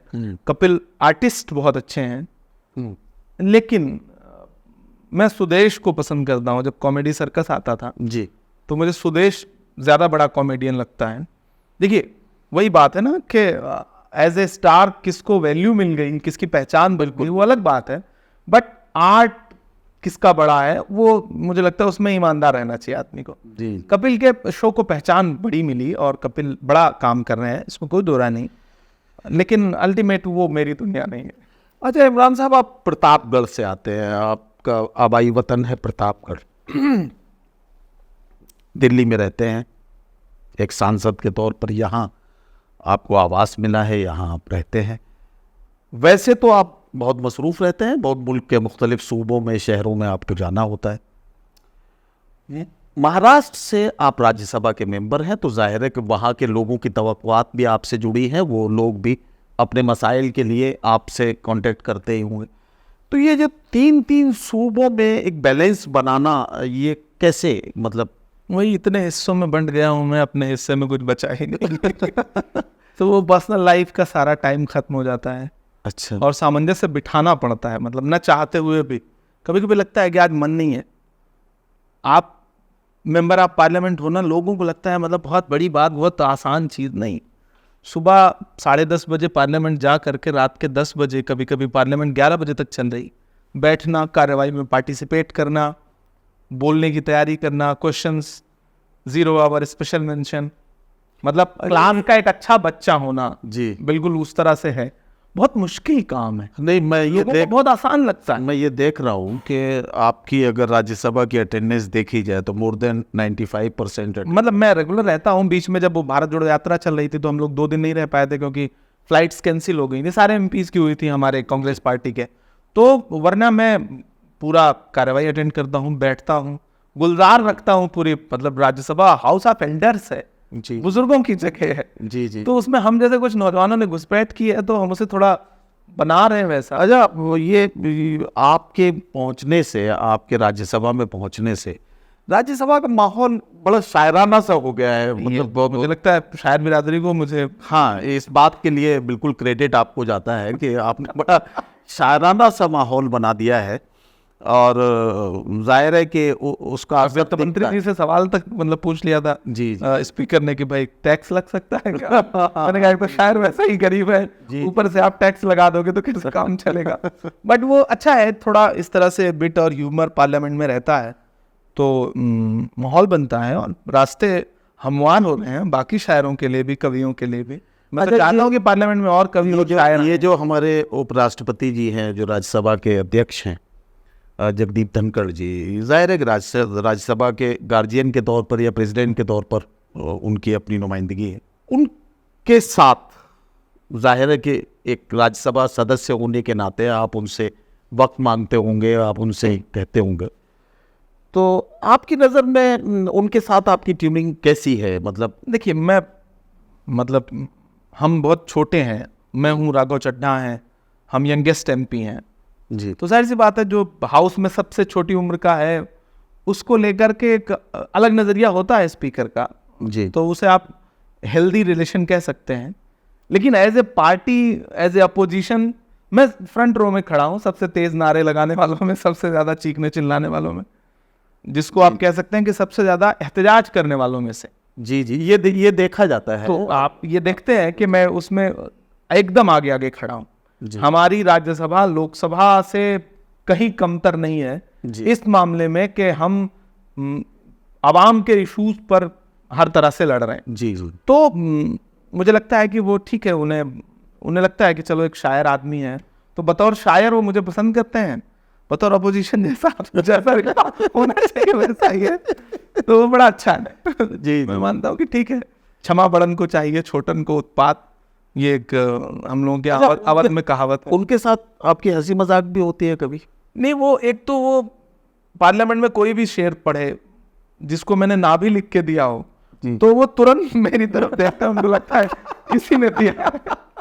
ये बड़ा मजे का है। अच्छा, बहुत सारे मेंबर ऑफ पार्लियामेंट हैं जो उस तरह से शेर पढ़ नहीं पाते जैसे उसको परफॉर्म करना चाहिए, जैसे हम आप पढ़ लेते हैं। वो होता है, उनका लहजा नहीं है वो, तो तब वो मेरी तरफ और देखते हैं। और एक बार तो उन्होंने, एक मेंबर ऑफ पार्लियामेंट मेरे पीछे ही बैठे थे, तो उनका आखिरी भाषण था, उनकी विदाई समारोह, तो मैंने एक शेर उनको मैंने कहा ये पढ़ दीजिएगा, अच्छा रहेगा। तो उन्होंने पढ़ा, तो वो जाहिर सी बात है वो मुश्किल लफ्ज़ रहते हैं तो वो नहीं पढ़ पाए। तो उन्होंने माइक से कहा कि जब भी इमरान प्रतापगढ़ी से कोई शेर लेके हाउस में पढ़िए तो कम से कम घर पे 2-3 दिन रिहर्सल करिए। तो मुझे बड़ी हंसी आई। तो ठीक है, वो चलता रहता है, खट्टे मीठे रिश्ते चलते रहते हैं। इमरान साहब, बड़ी अच्छी बातचीत हमारी आगे बढ़ रही है, लेकिन आपने जैसे देखा कि जब मैं आपका इंट्रो दे रहा था इस प्रोग्राम के सिलसिले में, तो मैंने अपने व्यूअर्स से वादा किया है कि जो लोग आपके इस पॉडकास्ट पर, इस वीडियो पर अपने अनोखे कमेंट्स हमें भेजेंगे, तो हम ऐसे लोगों में कुछ खुशकिस्मत लोगों को आपके साथ डिनर कराएंगे। जाहिर है कि वो dinner Sukhandar international private limited Lucknow में ऑर्गेनाइज करेगा। तो क्या आपका वक्त हमें उस वक्त मिलेगा? क्योंकि जाहिर है आपने बिना मुझसे पूछे ही जब वादा कर लिया है आवाम से जी कि आप कराएंगे, तो जाहिर सी बात है आप कभी न कभी तो आपके लिए मुझे वक्त देना ही पड़ेगा। जी। तो जाहिर है भाई, क्योंकि बाकी सारी चीज़ें बेमानी होंगी जब तक आप ना हो, क्योंकि डिनर आपके साथ होना है। चलिए, मैं पूरी कोशिश करूँगा इंशाल्लाह। और सुखनदान के जो व्यूअर्स हैं उनके लिए अगर आपकी तरफ से एक पैगाम हो जाए जो... नहीं, सबसे पहले तो नदीम फ़ारूक साहब बड़े शुरुआती दिनों के हमारे दोस्त हैं, भाई हैं, और वो एक अच्छी कोशिश कर रहे हैं। हम सुबह शाम सियासी इंटरव्यू देते हैं, बाइट्स देते हैं, बातचीत करते हैं, तो ऐसी किसी तरतीब का इंतज़ार रहता है कि जहाँ थोड़ा लिटरेचर से जुड़ी हुई और पुरानी यादों से जुड़ी हुई बातें हों। तो सुखनदान के सारे जो व्यूअर्स हैं उनको इस बात का शुक्रिया कि आप एक अच्छे प्लेटफॉर्म से जुड़े हैं और ज़्यादा से ज़्यादा लोग जुड़े। नदीम भाई एक अच्छा काम कर रहे हैं, इनकी पूरी टीम अच्छा काम कर रही है, तो मेरा हमेशा से सपोर्ट है इनको। बहुत शुक्रिया, ये कारवां बढ़ता रहेगा। बहुत शुक्रिया इमरान भाई। लेकिन अब मैं ज़रा सा एक पर्सनल सा सवाल अब मुझे करना है। आप जब मुशायरों के इब्तदाई दौर में थे, तब से आप जब अम्मी का जिक्र करते थे तो उसमें कहीं ना कहीं अम्मी की बहू का जिक्र भी आता था। हाँ, बिना उसके कैसे जिक्र अधूरा रह जाता है ना। हाँ, अच्छा, उससे पहले एक ज़रा सा सवाल मैं कर लूँ, आप कितने भाई बहन हैं? हम 4 भाई और 6 बहनें हैं। 4 भाई 6 बहनें। तो आप सबसे बड़े हैं? मैं दूसरे नंबर पे हूँ। आप दूसरे नंबर पे हैं। अच्छा, तो अब जाहिर है कि आपकी उम्र भी है शादी की, बल्कि मैं समझता हूँ कि ये जो जिम्मेदारियाँ हैं, इन जिम्मेदारियों की वजह से थोड़ा सा डिले भी हो गया है। तो पूरे मुल्क में पहले लोगों को सलमान खान की शादी की फ़िक्र थी, अब ख़त्म हो गई। फिर लोगों को राहुल जी की शादी की फ़िक्र लगी कि राहुल जी शादी क्यों नहीं कर रहे हैं, राहुल जी शादी कब करेंगे। अब लोगों को लगने लगा है कि ऐसा तो नहीं कि इमरान भाई की शादी राहुल जी की शादी की वजह से रुक रही हो, कुछ ऐसा कुछ पार्टी की तरफ से। लीडर को फॉलो करना चाहिए, अच्छी बात है, लेकिन हमारा लीडर भी कहता है कि इस मामले पे मुझे फॉलो मैं तो कभी कभी मजाक कर लेता हूँ, बट अच्छा, ये ज़रा सा बताएं, आप पोइटिक फील्ड से आते हैं, आपकी शुरुआत होती है शायरी से, पोइट्री से, कविता से, उसके बाद आप पॉलिटिकल दुनिया में, पॉलिटिकल ज़िंदगी में, ये जो आपकी जो पब्लिक लाइफ है, हालांकि पब्लिक लाइफ तो वो भी थी, उसमें भी आपका जो कलाम लाइफ ही थी, वो पब्लिक की अमानत थी जो आपके सीने में थी, अल्लाह ने आपके सीने में उतारी थी और वो आपने लोगों तक पहुंचाई। अब ये जो पब्लिक लाइफ आपकी पॉलिटिकल हो गई है, तो पोइटिक लाइफ से पॉलिटिकल लाइफ तक आपका सफ़र है, तो शादी करने के लिए आप पोइटिक वर्ड की तरफ देखेंगे या पॉलिटिकल वर्ड की तरफ देखेंगे? बड़ा मुश्किल सवाल है, अभी तो हमने किसी तरफ नहीं देखा है। जब देखेंगे तो चौतरफा देखेंगे। सिर्फ दो तरफा क्यों? ये फैसले नहीं। अच्छा, मेरा मानना है कि इन फैसलों के लिए परिवार का रोल ज़्यादा। यकीनन। मैंने ज़िंदगी में वालिद साहब अम्मी के कहने से बहुत कम काम किए हैं। एक आध काम में उनके कहने से करना चाहता हूँ। अच्छा, ये बस है कि वक्त मैं डिसाइड करूँगा। मैंने हमेशा से वालिदैन से ये कहा कि थोड़ा मोहलत दे दीजिए, थोड़ा मोहलत दे दीजिए, और कुछ डिले विले मुझे लगता है आप लोगों की पहले हो गई थी। सही बात। जिनकी पहले हो गई उन्होंने भी कौन से तीर मारे। तो अच्छा, ये ठीक है, ये मतलब चलिए ठीक है, आप इसे डिले नहीं मानते हैं, लेकिन अब जहाँ बात आ गई है तो हम क्या माने, मतलब ये जो हमारे यहाँ उत्तर प्रदेश में 2027 में इलेक्शन होगा। अम्मी हमेशा मुझको इसी तरह से टाइम फ्रेम में पहले कहते थे कि 19 का इलेक्शन लड़ने फिर शादी करेंगे, फिर तुमने कहा कि जब एमपी बन जाएंगे तब शादी करेंगे। अब तो एमपी भी बन गए, अब किस चीज़ का इंतजार है? तब मैं उनसे बीच में कहता था कि सरकार बदल जाए फिर करेंगे। तो तारीख पे तारीख वाला मसला है, बट कर लेंगे, अब करेंगे। मतलब अब जवाब देते देते थक गए हैं, तो एक दिन थक हार करके मतलब कर लेंगे। फैज साहब की नज़्म है ना कि कुछ लोग थे अपनी दुनिया में जो इश्क को काम समझते थे जी, और काम से आशिकी करते थे। एक हम भी है अपनी दुनिया में, कुछ इश्क किया, कुछ काम किया, काम इश्क के आड़े आता रहा और इश्क से काम उलझता रहा, और एक दिन थक हार के हमने दोनों को अकेला छोड़ दिया। कर लेंगे किसी दिन। नहीं ठीक, आपको सबसे पहले सूचना देंगे क्योंकि आपको तो रहना रहेगा ना, जाहिर है, गवाहों में। बिल्कुल बिल्कुल, मैं गवाहों में रहना चाहूँगा, और मैं ऐसे हिस्टोरिकल मूवमेंट का गवाह वैसे भी। एक टाइम पे अब्बू कहते थे कि मतलब थाने में करोगे या कहीं बारात ले चल के करोगे। मैं कहता था नहीं आप मुतमईन रहिए, बहुत सुकून से अच्छे से। अच्छा, राज्यसभा में वैसे तो बहुत सारे राज्यसभा के सांसद हैं, मुख्तलिफ पार्टियों से उनका ताल्लुक है। आपके अच्छे दोस्तों में अगर मैं 3 सांसदों को अगर फिर उसके लिए राज्यसभा और लोकसभा दोनों देखना हाँ, पड़ेगा। दोनों तरफ अगर मैं आपके 5 अच्छे दोस्त पूरी संसद में 5 अच्छे दोस्त अगर मैं उसमें से निकालूं, एक्चुअली उसमें अब तो जैसे धर्मेंद्र आ गए, धर्मेंद्र मेरे पुराने दोस्त से एक थे, ठीक है आनंद भदौरिया है, समाजवादी से ही है, वो भी मेरे पुराने अच्छे दोस्त हैं। जी कांग्रेस पार्टी में ज्यादातर लोग हमसे सीनियर हैं, जी, मतलब हम उम्र कम है, हाँ, तो उनसे दोस्ती जैसा रिश्ता नहीं है, लेकिन पार्लियामेंट में आकर के उनसे एक अच्छी बॉन्डिंग बन जाती है, जिनसे आप मतलब लगता है। अभी एक नया सांसद हमारे यहाँ राज्यसभा में आया, अनिल यादव, तेलंगाना से, वो यंग भी है, तो उनसे एक ट्यूनिंग बन गई। अब बाकी अच्छा, जैसा अभी आपने कहा कि वो आम आदमी पार्टी के जो राज्यसभा सांसद हैं राघव हैं, राघव चड्ढा, हाँ, राघव चड्ढा, तो राघव चड्ढा और आपकी उम्र तो तकरीबन 6 महीने का फर्क है। 6 महीने का फर्क है। तो राघव चड्ढा भी आपके अच्छे दोस्तों में है, परिचय है, अच्छा परिचय है। अच्छा, संजय सिंह के साथ आपकी ट्यूनिंग अच्छी रहती है। संजय सिंह मेरे पड़ोसी हैं, मतलब बमुश्किल 30-35 किलोमीटर दूर घर है उनका मेरे, प्रतापगढ़ और सुल्तानपुर में रहते हैं वो, तो उनसे एक, और वो मिजाज एक जैसा है। इम्पोर्टेंट होता है हम ख्याल होना, जी जी, तो वो हम ख्याल हैं और हम लोगों की लैंग्वेज एक है, जहनियत एक है, तो बैठते हैं। अच्छा, एक सियासी सवाल अब मैं आपसे करना चाहता हूँ। आप महाराष्ट्र से राज्यसभा सांसद हैं, पूरे हिंदुस्तान के पूरे मुल्क गिर सतह पे अगर हम देखते हैं, अगर कंट्री वाइड अगर हम उस सिनेरियो को देखते हैं, तो यहाँ आप इंडिया गठबंधन कहलाते हैं, जिसमें बहुत सारी पार्टियां आपकी पार्टनर हैं, बहुत सारी पार्टियां आपके साथ हैं।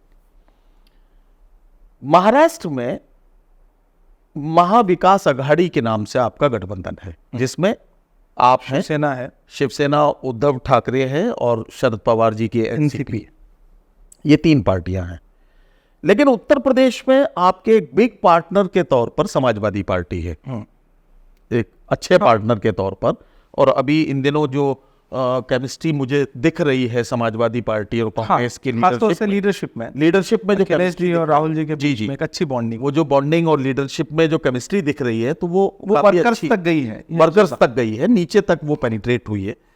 एक सवाल मेरा ये बनता है कि इंडिया गठबंधन महाराष्ट्र से बाहर समाजवादी पार्टी के साथ है। समाजवादी पार्टी के महाराष्ट्र में 2 विधायक हैं। बहुत जल्द, यानी अक्टूबर में शायद हो सकता है, अक्टूबर में चांसेज है इलेक्शन, महाराष्ट्र में विधानसभा के चुनाव अनाउंस हो जाए, महाराष्ट्र में विधानसभा के चुनाव हो, तो वहाँ समाजवादी पार्टी को महाविकास अघाड़ी में होना चाहिए। नहीं, वो अलायंस में है, वो वहाँ हमारे साथ हैं, महाविकास अघाड़ी में है वो हैं। लेकिन जब भी वहाँ सीटों की डिस्ट्रीब्यूशन और उसकी बात होती है, तो यही होता है एनसीपी नहीं है, वो भी हमारे अलायंस में है। उनकी डिमांड्स भी पार्टी के सामने आ चुकी हैं। अच्छा, पार्टी बैठ के लीडरशिप आपस में डिस्कशन करेगी।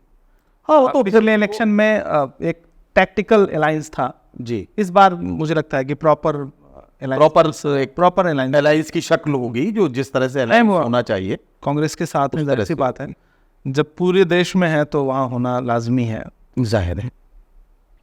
अच्छा, ये जो उत्तर प्रदेश में आपके गठबंधन ने लोगों को चौंकाया, एकदम 37 सीटें समाजवादी पार्टी जीत के आई, 6 सीटें आप जीते, 43 सीट्स का जीतना, इसका मतलब मोर देन 50% सीट्स आप जीत कर आए। अच्छी बात।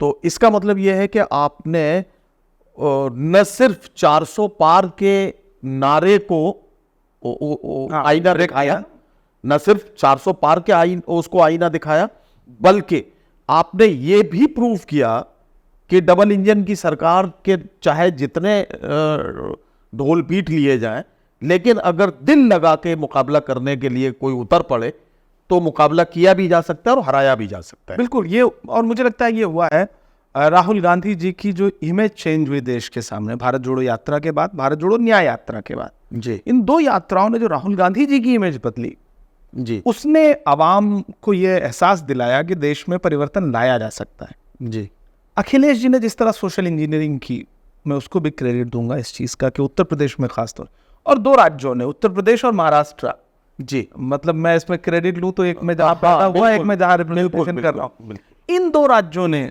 इनके 400 पार के नारे को चकनाचूर किया जी, और आज जो सरकार का खुमार उतरा उसमें इन दो राज्यों का सबसे बड़ा रोल, सबसे बड़ा रोल है। और बल्कि अगर इसको दूसरे लफ्जों में कहा जाए तो ये ही 2 राज्य ऐसे हैं जो हिंदुस्तान के सबसे बड़े राज्य। हाँ, 1-2 राज्यों में एक जगह 80 सीटें, एक जगह 48 सीटें हैं, तो जाहिर सी बात, तो 2 बड़े राज्य। और 1-2 राज्यों में और बेहतर रिजल्ट आ जाता तो आज सरकार होती। बिल्कुल, मेरा अपना मानना है कि जो उम्मीद जहां से थी, अगर थोड़े बेहतर रिजल्ट आ गए, कुछ वहां से अच्छा कर जाते, अगर वहां से कुछ अच्छे रिजल्ट आ जाते तो सरकार होती। कोई बात नहीं, मैं समझता हूँ कि ये जो रिजल्ट्स हैं इसमें भी मायूस होने का तो कोई मामला नहीं, बिल्कुल नहीं। हम पुरजोर तरीके से आवाम के मुद्दों पर लड़ रहे हैं। और आपने राहुल गांधी जी की पहली स्पीच देखी हो, पूरे इंडिया अलायंस के लोगों के, अखिलेश जी की स्पीच हो, टीएमसी के नेताओं की स्पीच हो, इधर राज्यसभा में हम लोग जिस तरह बोल रहे हैं, तो मुझे लगता है कि हम बहुत पुरजोर तरीके से आवाम के मुद्दों पर लड़ रहे हैं। और हमने सरकार को ये अब समझाया कि अब सरकार फुल फ्लेज नहीं है, बैसाखी की सरकार है और आपको आवाम के मुद्दों पर बात करनी पड़ेगी, अब तानाशाही नहीं चलेगी। जी जी, ये हुआ है।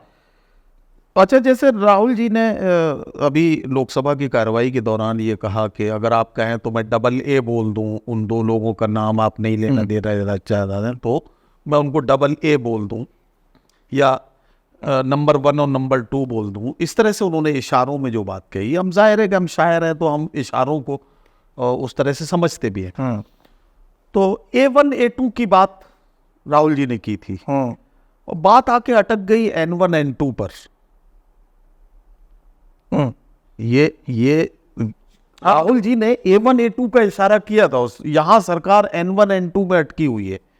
तो आपको क्या लगता है कि क्या सब कुछ नॉर्मल नहीं है इस सरकार में?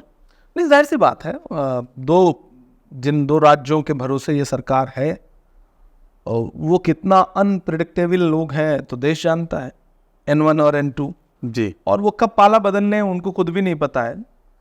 तो ये सरकार अपना कार्यकाल पूरा करेगी या नहीं करेगी, ये भी नहीं ये अभी महाराष्ट्र, हरियाणा, झारखंड के चुनाव पे निर्भर करेगा। जी जी। और मुझे लगता है कि बिहार का चुनाव आते आते एक आध बैसाखी हो सकता है कि अपना दायरा बढ़ा ले। अच्छा, इन दिनों इमरान भाई कोई नई नज्म चल रही है? हाँ, कह रहा हूँ, बीच में फ़लस्तीन की नज्म तो आपने सुनी जी। इस बीच अभी लंदन जा रहा हूँ, मुशायरा है तो कुछ नया तो कहने की कोशिश में लगा हुआ हूँ। अब मुझे लगता है 17 को सुनाऊंगा, ज़्यादा ठीक है। हाँ, नहीं, वो जो आपने वहाँ के लिए कही है, लंदन के लिए, नहीं, वो तो आप स्पेशली उसके लिए नहीं कही है, तो नॉर्मली मेरी तो हर नज्म जो है वो ठीक है। वो जो लंदन के लिए कही है वो तो जाहिर है लंदन में ही आप उसको सुनाएं, लेकिन यहाँ दिल्ली के लिए भी तो कुछ कहा होगा। नहीं, दिल्ली वालों के लिए तो मैं कहता ही रहता हूँ, कह ही रहा हूँ। उसी के लिए या तो बदनाम हो या मशहूर हूँ। तो कुछ शेर अगर 1-2 अगर आप उसमें से ज़रा सा सुना दें तो हमारे व्यूअर्स को भी ज़रा सा खुशी मिल जाए, क्योंकि जब से आप सियासत में आए हैं या इधर ज़्यादा मसरूफ़ हुए हैं, तब से लोगों को इमरान प्रतापगढ़ी का वो जो ताज़ा एक तेवर था उससे थोड़ा सा मतलब उतना मुशायरा वक्त कम दे पा रहा हूँ, मैं उसके लिए अभी कोई ज़रा सा अगर मैकेनिज्म कोशिश कर रहा हूँ डेवलप करने की। मैं इन दिनों एक मतलब एक शेर हुआ है वो जी देता हूँ। जी जी। मेरे ज़मीर का मुझ पर कोई उधार नहीं, वाह, मेरे ज़मीर का मुझ पर कोई उधार नहीं, मेरे ज़मीर का मुझ पर कोई उधार नहीं, मैं जख्म खा के तो लौटा हूँ शर्मसार नहीं, वाह वाह, मैं जख्म खा के तो लौटा हूँ शर्मसार नहीं। और अभी ये जंग बहुत दूर जाके ठहरेगी। क्या अच्छा मिसरा है, वाह वाह। अभी ये जंग बहुत दूर जाके ठहरेगी, ये जीत नहीं है, ये हार नहीं, वाह, ये जीत नहीं है, ये हार वाह वाह। नाजरीन, इमरान प्रतापगढ़ी साहब के ये जो 4 मिसरे आपने ताज़ा तरीन अभी सुने हैं, इनके बारे में भी अपनी राय हमें ज़रूर भेजिएगा, अपनी राय ज़रूर बताइएगा, क्योंकि ये एक शायर का हौसला ही हो सकता है कि वो क्योंकि हमारा मिजाज ही ये है कि वहीं से जीत के निकला जहाँ मैं हारा था। ये शकील आज़मी का एक मिसरा मुझे याद आया। तो जाहिर है कि हम उसी तेवर के साथ बात करते हैं। और इमरान प्रतापगढ़ी साहब को आपने इतनी देर सुना है तो आपने ये महसूस किया होगा कि इमरान प्रतापगढ़ी मुशायरे की डाइस पर हों या संसद के अंदर, राज्यसभा के अंदर, दोनों जगह एक सांसद इमरान प्रतापगढ़ी और एक शायर इमरान प्रतापगढ़ी के तेवर वैसे ही रहते हैं जैसे होने चाहिए, या जैसे तेवरों के लिए इमरान प्रतापगढ़ी बहुत मशहूर हैं। एक आखिरी सवाल और उसके बाद मेरी बात मुकम्मल हो जाएगी। इमरान साहब, आपका ताल्लुक शायर बिरादरी से है, आप पोइट्री वर्ड से आते हैं। शायरी जाहिर है कि आपके खून में रची बसी है और आप शायरी के लिए पूरी दुनिया में पहचाने गए।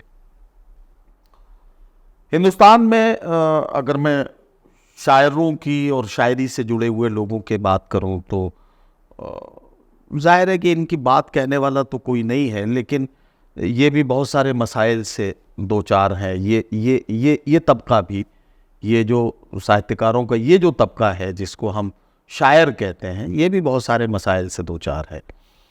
आपको हिंदुस्तान के शायर अपने नुमाइंदे के तौर पर देखते हैं कि अल्लाह के करम से और सबकी दुआओं से आपको अल्लाह ने एक नुमाइंदा बना के, जाहिर है कि आप पूरे मुल्क की बात करेंगे, हर तबके की बात करेंगे, हर वर्ग की बात करेंगे, लेकिन हाँ, शायरों के फील्ड से आप आते हैं तो जाहिर है कि शायरों का भी हक बनता है कि आप उनके लिए भी कुछ सोचें, उनके लिए भी कुछ करें।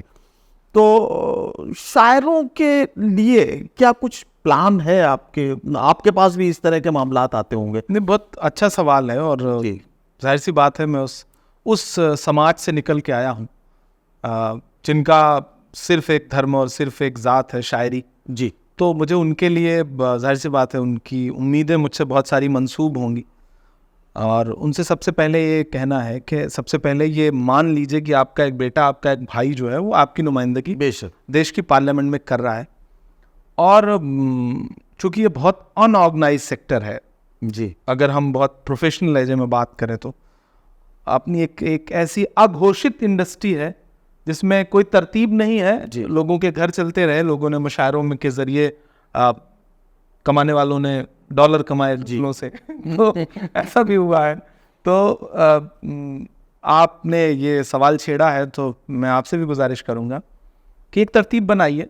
जी। और अभी हम सरकार में नहीं हैं, लेकिन मुझे लगता है कि इंशाल्लाह जल्दी हम लोग गवर्नमेंट में होंगे, तो इसको ऐसा चैनलाइज किया जा सके कि वो कवि, वो शायर जो आर्थिक तौर पे कमज़ोर हैं या जिनके यहाँ स्टेबिलिटी नहीं है कि अब मुशायरे होंगे तो उनका खर्च चलेगा, घर चलेगा, नहीं तो नहीं होंगे तो नहीं, कुछ ऐसी तरतीब बनाई जाए। और ये सवाल मैंने इसलिए आपसे किया, मैं नाम नहीं लूँगा क्योंकि ये तशहीर नहीं करना चाहता मैं।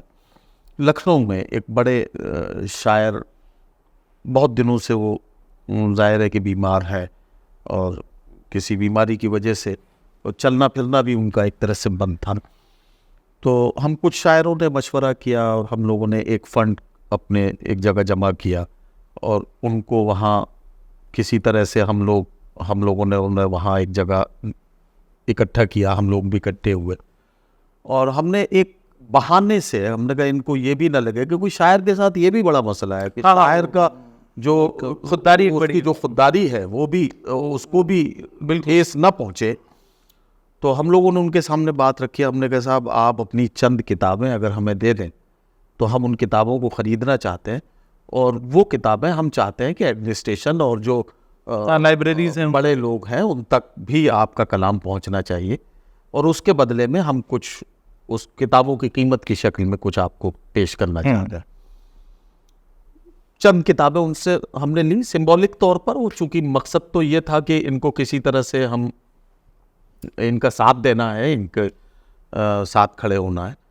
तो हमने वो जो रकम एक जमा की थी वो रकम उन किताबों के बदले में उसकी कीमत के तौर पर, ताकि इनको ये भी ना लगे कि ऐसा हुआ। तो इस तरह के बहुत सारे मामले हैं, बहुत सारे लोग देखिए बहुत प्लान करके जी हुकूमत जो है वो आपके कल्चर को मारना चाहती है। जी मशारे आपका कल्चर है, आपकी तहजीब है, जी और उर्दू ज़बान को जिस भी रूप में आप समझे उसको बढ़ाते ही हैं। जी। लेकिन मैं बहुत जिम्मेदारी से यहाँ ये कहना चाहता हूँ कि कम्युनिटी जो है वो सेलिब्रेट करना भूल गई है। जी कुछ इतने दर्द मिले, कुछ इतने ज़ख्म मिले पिछले कुछ सालों में कि मुशारे कम हो गए, कराने वाले दर्द के साथ जी रहे हैं, तो लोग मुस्कुराना भूल गए हैं। ये एक ज़रिया होता था जब लोग साथ बैठते थे। अच्छा, हुकूमत नहीं चाहती कि सोशल गैदरिंग हो, जी तो वो बहुत प्लान करके मुशायरे जो नुमाइशों में होते थे, जो महोत्सव में होते थे, उनको वो बंद 95% उनको ब्लॉक कर दिया। बिल्कुल सही कहा। तो धीरे धीरे आपकी तहजीब मर रही है। दूसरा, मतलब मैं कड़वी बात कह रहा हूँ, जो हमारे समाज के जो सो कॉल्ड इंटेलेक्चुअल थे, उन्होंने दो चीज़ों को सबसे ज़्यादा बुरा कहा। जी एक रोज़ा अफ्तार को और एक मशायरों को ताने दिए। हाँ, सबसे ज्यादा इन्हीं को टारगेट किया गया, जबकि उन्हें ये नहीं पता कि अपना बड़प्पन और अपनी बौद्धिकता दिखाने के चक्कर में उन्होंने दो ऐसे इंस्टीट्यूशन, दो ऐसे इवेंट को बुरा भला कहा, उसके खिलाफ कैंपेन चलाया। एक रोज़ा अफ्तारी को जो सियासी जगहों पे होती थी या समाजी तौर पे होती थी, और एक मशायरों को जो सरकारी तौर पे भी होते थे और समाजी तौर पे भी होते थे। ये दो इवेंट थे। उन्हें ये पता नहीं कि ये दो इवेंट जो है ना, वो सोसाइटी को कनेक्ट करते हैं। डिस्ट्रिक्ट कलेक्टर हो या फिर चीफ मिनिस्टर हो या गवर्नर हो या प्राइम मिनिस्टर हो या प्रेसिडेंट हो, जब रोज़ा अफ्तार करा करके हिंदू मुसलमान सबको इकट्ठा करके एक मैसेजिंग करते थे ना, तो उसका एक इम्पैक्ट सोसाइटी पे पड़ता था। बिल्कुल। वो बिल्कुल ब्लॉक हो गया। सेम सिचुएशन मशारों की है कि जब एडमिनिस्ट्रेशन जो है ना, वो डिस्ट्रिक्ट कलेक्टर बुला करके मुशायरा करवा रहा है, जब किसी सूबे का चीफ मिनिस्टर बैठ के मुशायरा सुन रहा है, तो शायरों को लेकर के, जबान को लेकर के, तहजीब को लेकर के समाज में एक मैसेज जाता था। जी ये हुकूमतें नहीं चाहती कि ये मैसेजिंग हो, तो वो तो बड़ा प्लान करके कट कर दिया उन्होंने। हमारे जो इंटेलेक्चुअल थे उन्होंने भी क्रिटिसाइज करके वो जो चाहते थे वो हो गया, और अब कह रहे हैं कि मुशायरे कम क्यों हो गए, वो मुझे रोजा अफ्तारियां बंद क्यों हो गई। मुझे भी याद आ मेरा अपना मानना है नदीम भाई कि कितने परिवार चलते थे इन चीजों से। आप बिल्कुल किसी एक शायर से तकलीफ रही हो तो आपने पूरे इंस्टीट्यूशन को क्रिटिसाइज किया। तो फिर एक बार झांकिए माजी में कि कुछ तो भूल हुई है, और मुझे लगता है कि ऐसे इवेंट्स बढ़ने चाहिए, प्रोग्राम्स होने चाहिए, और सोशल गैदरिंग हो, हिंदू मुसलमान मिलजुल के। वो जो आपकी नज्म है, कहाँ भूल हुई, हाँ, जरा सब उसका भी अगर एक मुखड़ा एक बंद गुनगुना दें, कहाँ चूक हुई, कहाँ चूक हुई। ये आज तारीख है हैरान, कहाँ चूक हुई, सोचिएगा कभी सुल्तान, कहाँ चूक हुई, कहाँ चूक हुई, सोचिएगा कभी सुल्तान, कहाँ चूक हुई। हल हुआ करते थे दुनिया के मसाइल जिनसे, हल हुआ करते थे दुनिया के मसाइल जिनसे, मसला अब है मुसलमान, कहाँ चूक हुई, कहाँ चूक हुई, मसला अब है मुसलमान, कहाँ कहाँ चूक हुई। तुम पे दौलत भी है, तादाद भी, ताकत भी है, तुम पे दौलत भी है, तादाद भी, ताकत भी है, फिर भी हो बेसरो सामान, कहाँ चूक हुई, अरे वाह वाह वाह, चूक हुई, फिर भी हो बेसरो सामान, कहाँ चूक, बेसरो सामान, कहाँ चूक हुई। और आखिरी शेर जो मुझे बहुत पसंद है और मुझे लगता है कि बड़ा सच्चा सा शेर है कि जी किस लिए रह गया तो इल्म हुनर में पीछे, किस लिए रह गया तो इल्म हुनर में पीछे, है तेरे पास तो कुरान, अरे वाह चूक हुई, है तेरे पास तो कुरान कहाँ चूक हुई, बस यही एक खराबी है मेरे अंदर भी, सोचता रहता हूँ इमरान कहाँ चूक हुई। वाह वाह वाह वाह। चूक तो हुई है और मुझे लगता है कि हमें as a community, as a society और शायर बिरादरी को भी एज ए कम्युनिटी, शायर बिरादरी को भी हमें सोचने की ज़रूरत है। और मैं मतलब मुझ पे किसी और का हक हो उससे पहले शायर बिरादरी का हक है, कवियों का हक है। तो मैं सबसे ये कहूँगा कि आज आपसे डिस्कशन भी हुआ तो एक ऐसी तरतीब बनाते हैं और कल को सरकार आ जाए तो मैं इसे और चैनलाइज करने की कोशिश करूँगा जी जी कि तमाम ऐसे लोग जो बहुत अच्छा कह रहे हैं, उनकी किताबें नहीं छप पा रही हैं, उन्हें कोई प्लेटफॉर्म नहीं मिल रहा है, बहुत सारे लोग ऐसे भी हैं कि जो किसी बड़ी बीमारी से जूझ रहे हैं, उनके लिए उनके इलाज का कोई इंतजाम नहीं है उनके ऐसा कुछ एक प्लेटफॉर्म जनरेट करते हैं, कुछ तरतीब बनाते हैं। और आपको भी कहीं इस तरह का कोई भी मतलब मुझ तक मेरी मसरूफियात ऐसी हैं कि मैं उतना वक्त नहीं दे पा रहा हूँ जी, बट एज ए ब्रदर आप कहीं भी इस तरह का कुछ भी देखें तो प्लीज़ मुझे बताएं। मैं इंशाल्लाह पूरी कोशिश करूँगा कि अपने बुज़ुर्गों की जिस तरह से भी खिदमत कर सकूँ। और मैं उनका हूँ, वो मुझे अपना कितना मानते हैं ये बात की बात है, मैं उन्हें अपना मानता हूँ, ये सबसे अहम बात है। बहुत अच्छी बात है। मैं इंशाल्लाह खड़ा मिलूँगा। इमरान भाई, बहुत सारे नौजवान आपको एक रोल मॉडल की तरह इन दिनों देख रहे हैं, तो ज़रा सा नौजवानों के लिए एक मैसेज। मैं अपनी नई नस्लों से सबसे अहम बात एक कहना चाहता हूँ कि हम एक मुश्किल दौर से गुजर रहे हैं। एक पूरी होता ना, दुनिया के किसी भी देश की जो पॉलिटिक्स है और सोसाइटी का जो मिजाज है वो 25-30 साल में एक नया शेप लेता है। हिंदुस्तान की पॉलिटिक्स, हिंदुस्तान की सोसाइटी, हिंदुस्तान का सियासी माहौल, सब कुछ एक नया शेप ले रहा है, लगभग ले चुका है। तो इस माहौल में डरना बंद करो जी, बिल्कुल डरो मत, अवेयर रहो। ये तो आपकी पार्टी की लाइन भी है, और राहुल जी का नारा है, राहुल जी का नारा है, तो डरो मत। और ये सोचो कि इस भागती दौड़ती और बदलती दुनिया में तुम्हारा रोल क्या है। और तालीम अल्टीमेट, मतलब तालीम के अलावा कोई चारा नहीं है किसी भी समाज में अपना रिप्रेजेंटेशन बढ़ाने के लिए और अपना हक लेने के लिए। तो पढ़ो लिखो, और पढ़ाई लिखाई आपको हर मौके पर इज्जत दिलाएगी। दूसरी बात यह कि हौसले बुलंद रखो, मंजिलें बड़ी तय करो और चलते रहो। एक ना एक दिन मुझे एक नज्म थी, मदरसा, जिसने आपको बड़ी इज्जत दिलाई और जिसकी वजह से इमरान प्रतापगढ़ी बने। मदरसा नज्म जो थी आपकी, और आज मदरसों को लेकर हुकूमत की सतह पर एक बड़ा अजीब सा एक आदेश हुआ है, मदरसों को बंद करने की तैयारियां चल रही हैं, मदरसों को किसी न किसी तरह से घेराव में लेने की कोशिश हो रही है।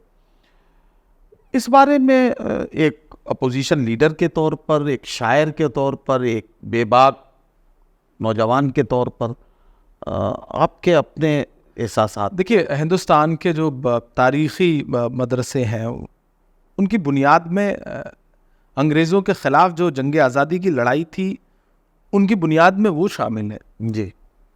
तो कोई हुकूमत ये सोचे कि वो आएगी और एक झटके में चीज़ें बंद कर देंगी, तो बिल्कुल ऐसा पॉसिबल नहीं है। हम लोग लगातार मदरसा पैरा टीचर हों, मदरसा स्कॉलरशिप हो, उसके लिए हम लोग लगातार आवाज़ भी उठाते रहे। और बिल्कुल डरिए मत। मैं तमाम जो इस इंस्टीट्यूशन से जुड़े हुए लोग हैं उनसे भी ये कहूँगा कि हमला कल्चर पर है। जी जी, हमला आपकी पहचान पर है। बेशक। तो डरिए मत, डट के मुकाबला करिए। आपके अजदाद अंग्रेज़ों से लड़ रहे थे, नहीं हारे, तो आपकी तो एक बड़ी सुनहरी तारीख है। बिल्कुल डरिए मत, अपनी तारीख बताइए दुनिया के सामने, अपने दरवाजे खोलिए। मैं नज्म पढ़ते हुए भी कहता था कि जो रहस्य, जो तिलिस्म मीडिया ने और सरकारों ने बना रखा है आपके मदरसों के बारे में, आपके अंदर जो देशभक्ति है, अगर वो चिल्ला के बताई जा सकती है तो चिल्ला के बताइए। बेशक। जिन्होंने कई कई साल तक तिरंगे को नहीं माना, जिन्होंने कई कई साल तक इस मुल्क के आईन को नहीं माना, आज वो सबसे बड़े देशभक्त बने बैठे हैं। तो आप तो आईन को लाने वालों में, आप तो तिरंगे को लाने वालों में, आजादी के लाने वाले लोगों में हो। अपनी कुर्बानियां याद करो, अपने पुरखों की कुर्बानियां याद करो, उनको बावाज़े बुलंद दुनिया को बताओ, लड़ो अपने हुकूक के लिए, लड़ना पड़ेगा। बेशक लड़ना पड़ेगा। एक बुरा दौर आया है, टल जाएगा, वक्त का क्या है, एक दिन बदल जाएगा और वो बहुत जल्दी बदलेगा और बहुत खूबसूरत हिंदुस्तान दुनिया के सामने होगा। हम सब लड़ेंगे उसके लिए। बिल्कुल साहब, लड़ना ही पड़ेगा, इसके अलावा कोई रास्ता नहीं। और मैं समझता हूँ कि नौजवानों के लिए भी एक अच्छा मैसेज जो आपने दिया, मदरसों के हालात पर भी हमारी आपकी बात हो गई।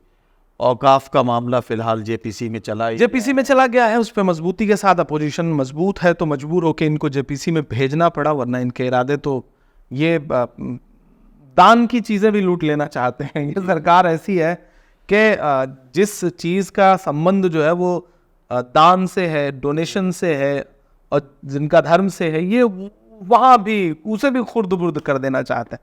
लेकिन आवाम को हम यकीन दिलाते हैं कि इस मामले में बिल्कुल मत डरिए जी। अभी जेपीसी होगी, उसके बाद भी रास्ते हैं, लड़ा जाएगा। ये वो अपोजिशन नहीं है जो आज से 6 महीने पहले था, अभी मजबूत ताकतवर अपोजिशन है, हम लड़ेंगे। क्या किसी ने 6 महीने पहले सोचा था कि भाजपा अयोध्या हार जाएगी? सही बात है। ये तो परिवर्तन प्रकृति का नियम है। अयोध्या हारी, फिर उसके बाद सब तो हारे, हाँ, बनारस जीतते जीतते बचे, मतलब बहरहाल बड़ी अच्छी बातचीत आपसे हो गई, अच्छा लगा, शुक्रिया। और बहुत मैं समझता हूँ कि बहुत पॉजिटिव बातचीत हुई और इसका हमारी नई नस्लों तक जो हम पैगाम पहुँचाने की कोशिश कर रहे थे वो पहुँचा। और ये एक जबरन इंटरव्यू था आज मेरी तरफ। जी, मैं इसे कबूल करता हूँ, मैं इसे कबूल करता हूँ। नदीम भाई ने अपने रिश्तों का मतलब पूरा इस्तेमाल किया कि मैंने करना है, इस्तेमाल किया है। आज इमरान साहब की तबीयत ठीक नहीं थी और जाहिर है कि मेरे सामने मेन स्ट्रीम मीडिया के कई बड़े चैनलों को बाइट देने से भी इनकार किया गया था, लेकिन चूंकि मेरा पुराना साथ है, 15 साल पुराना, 17 साल पुराना जो साथ है, तो उसमें इतना हक तो मेरा बनता ही था। नहीं कि मैं शायर बिरादरी से हैं आप, जी, तो आपका हक है ही।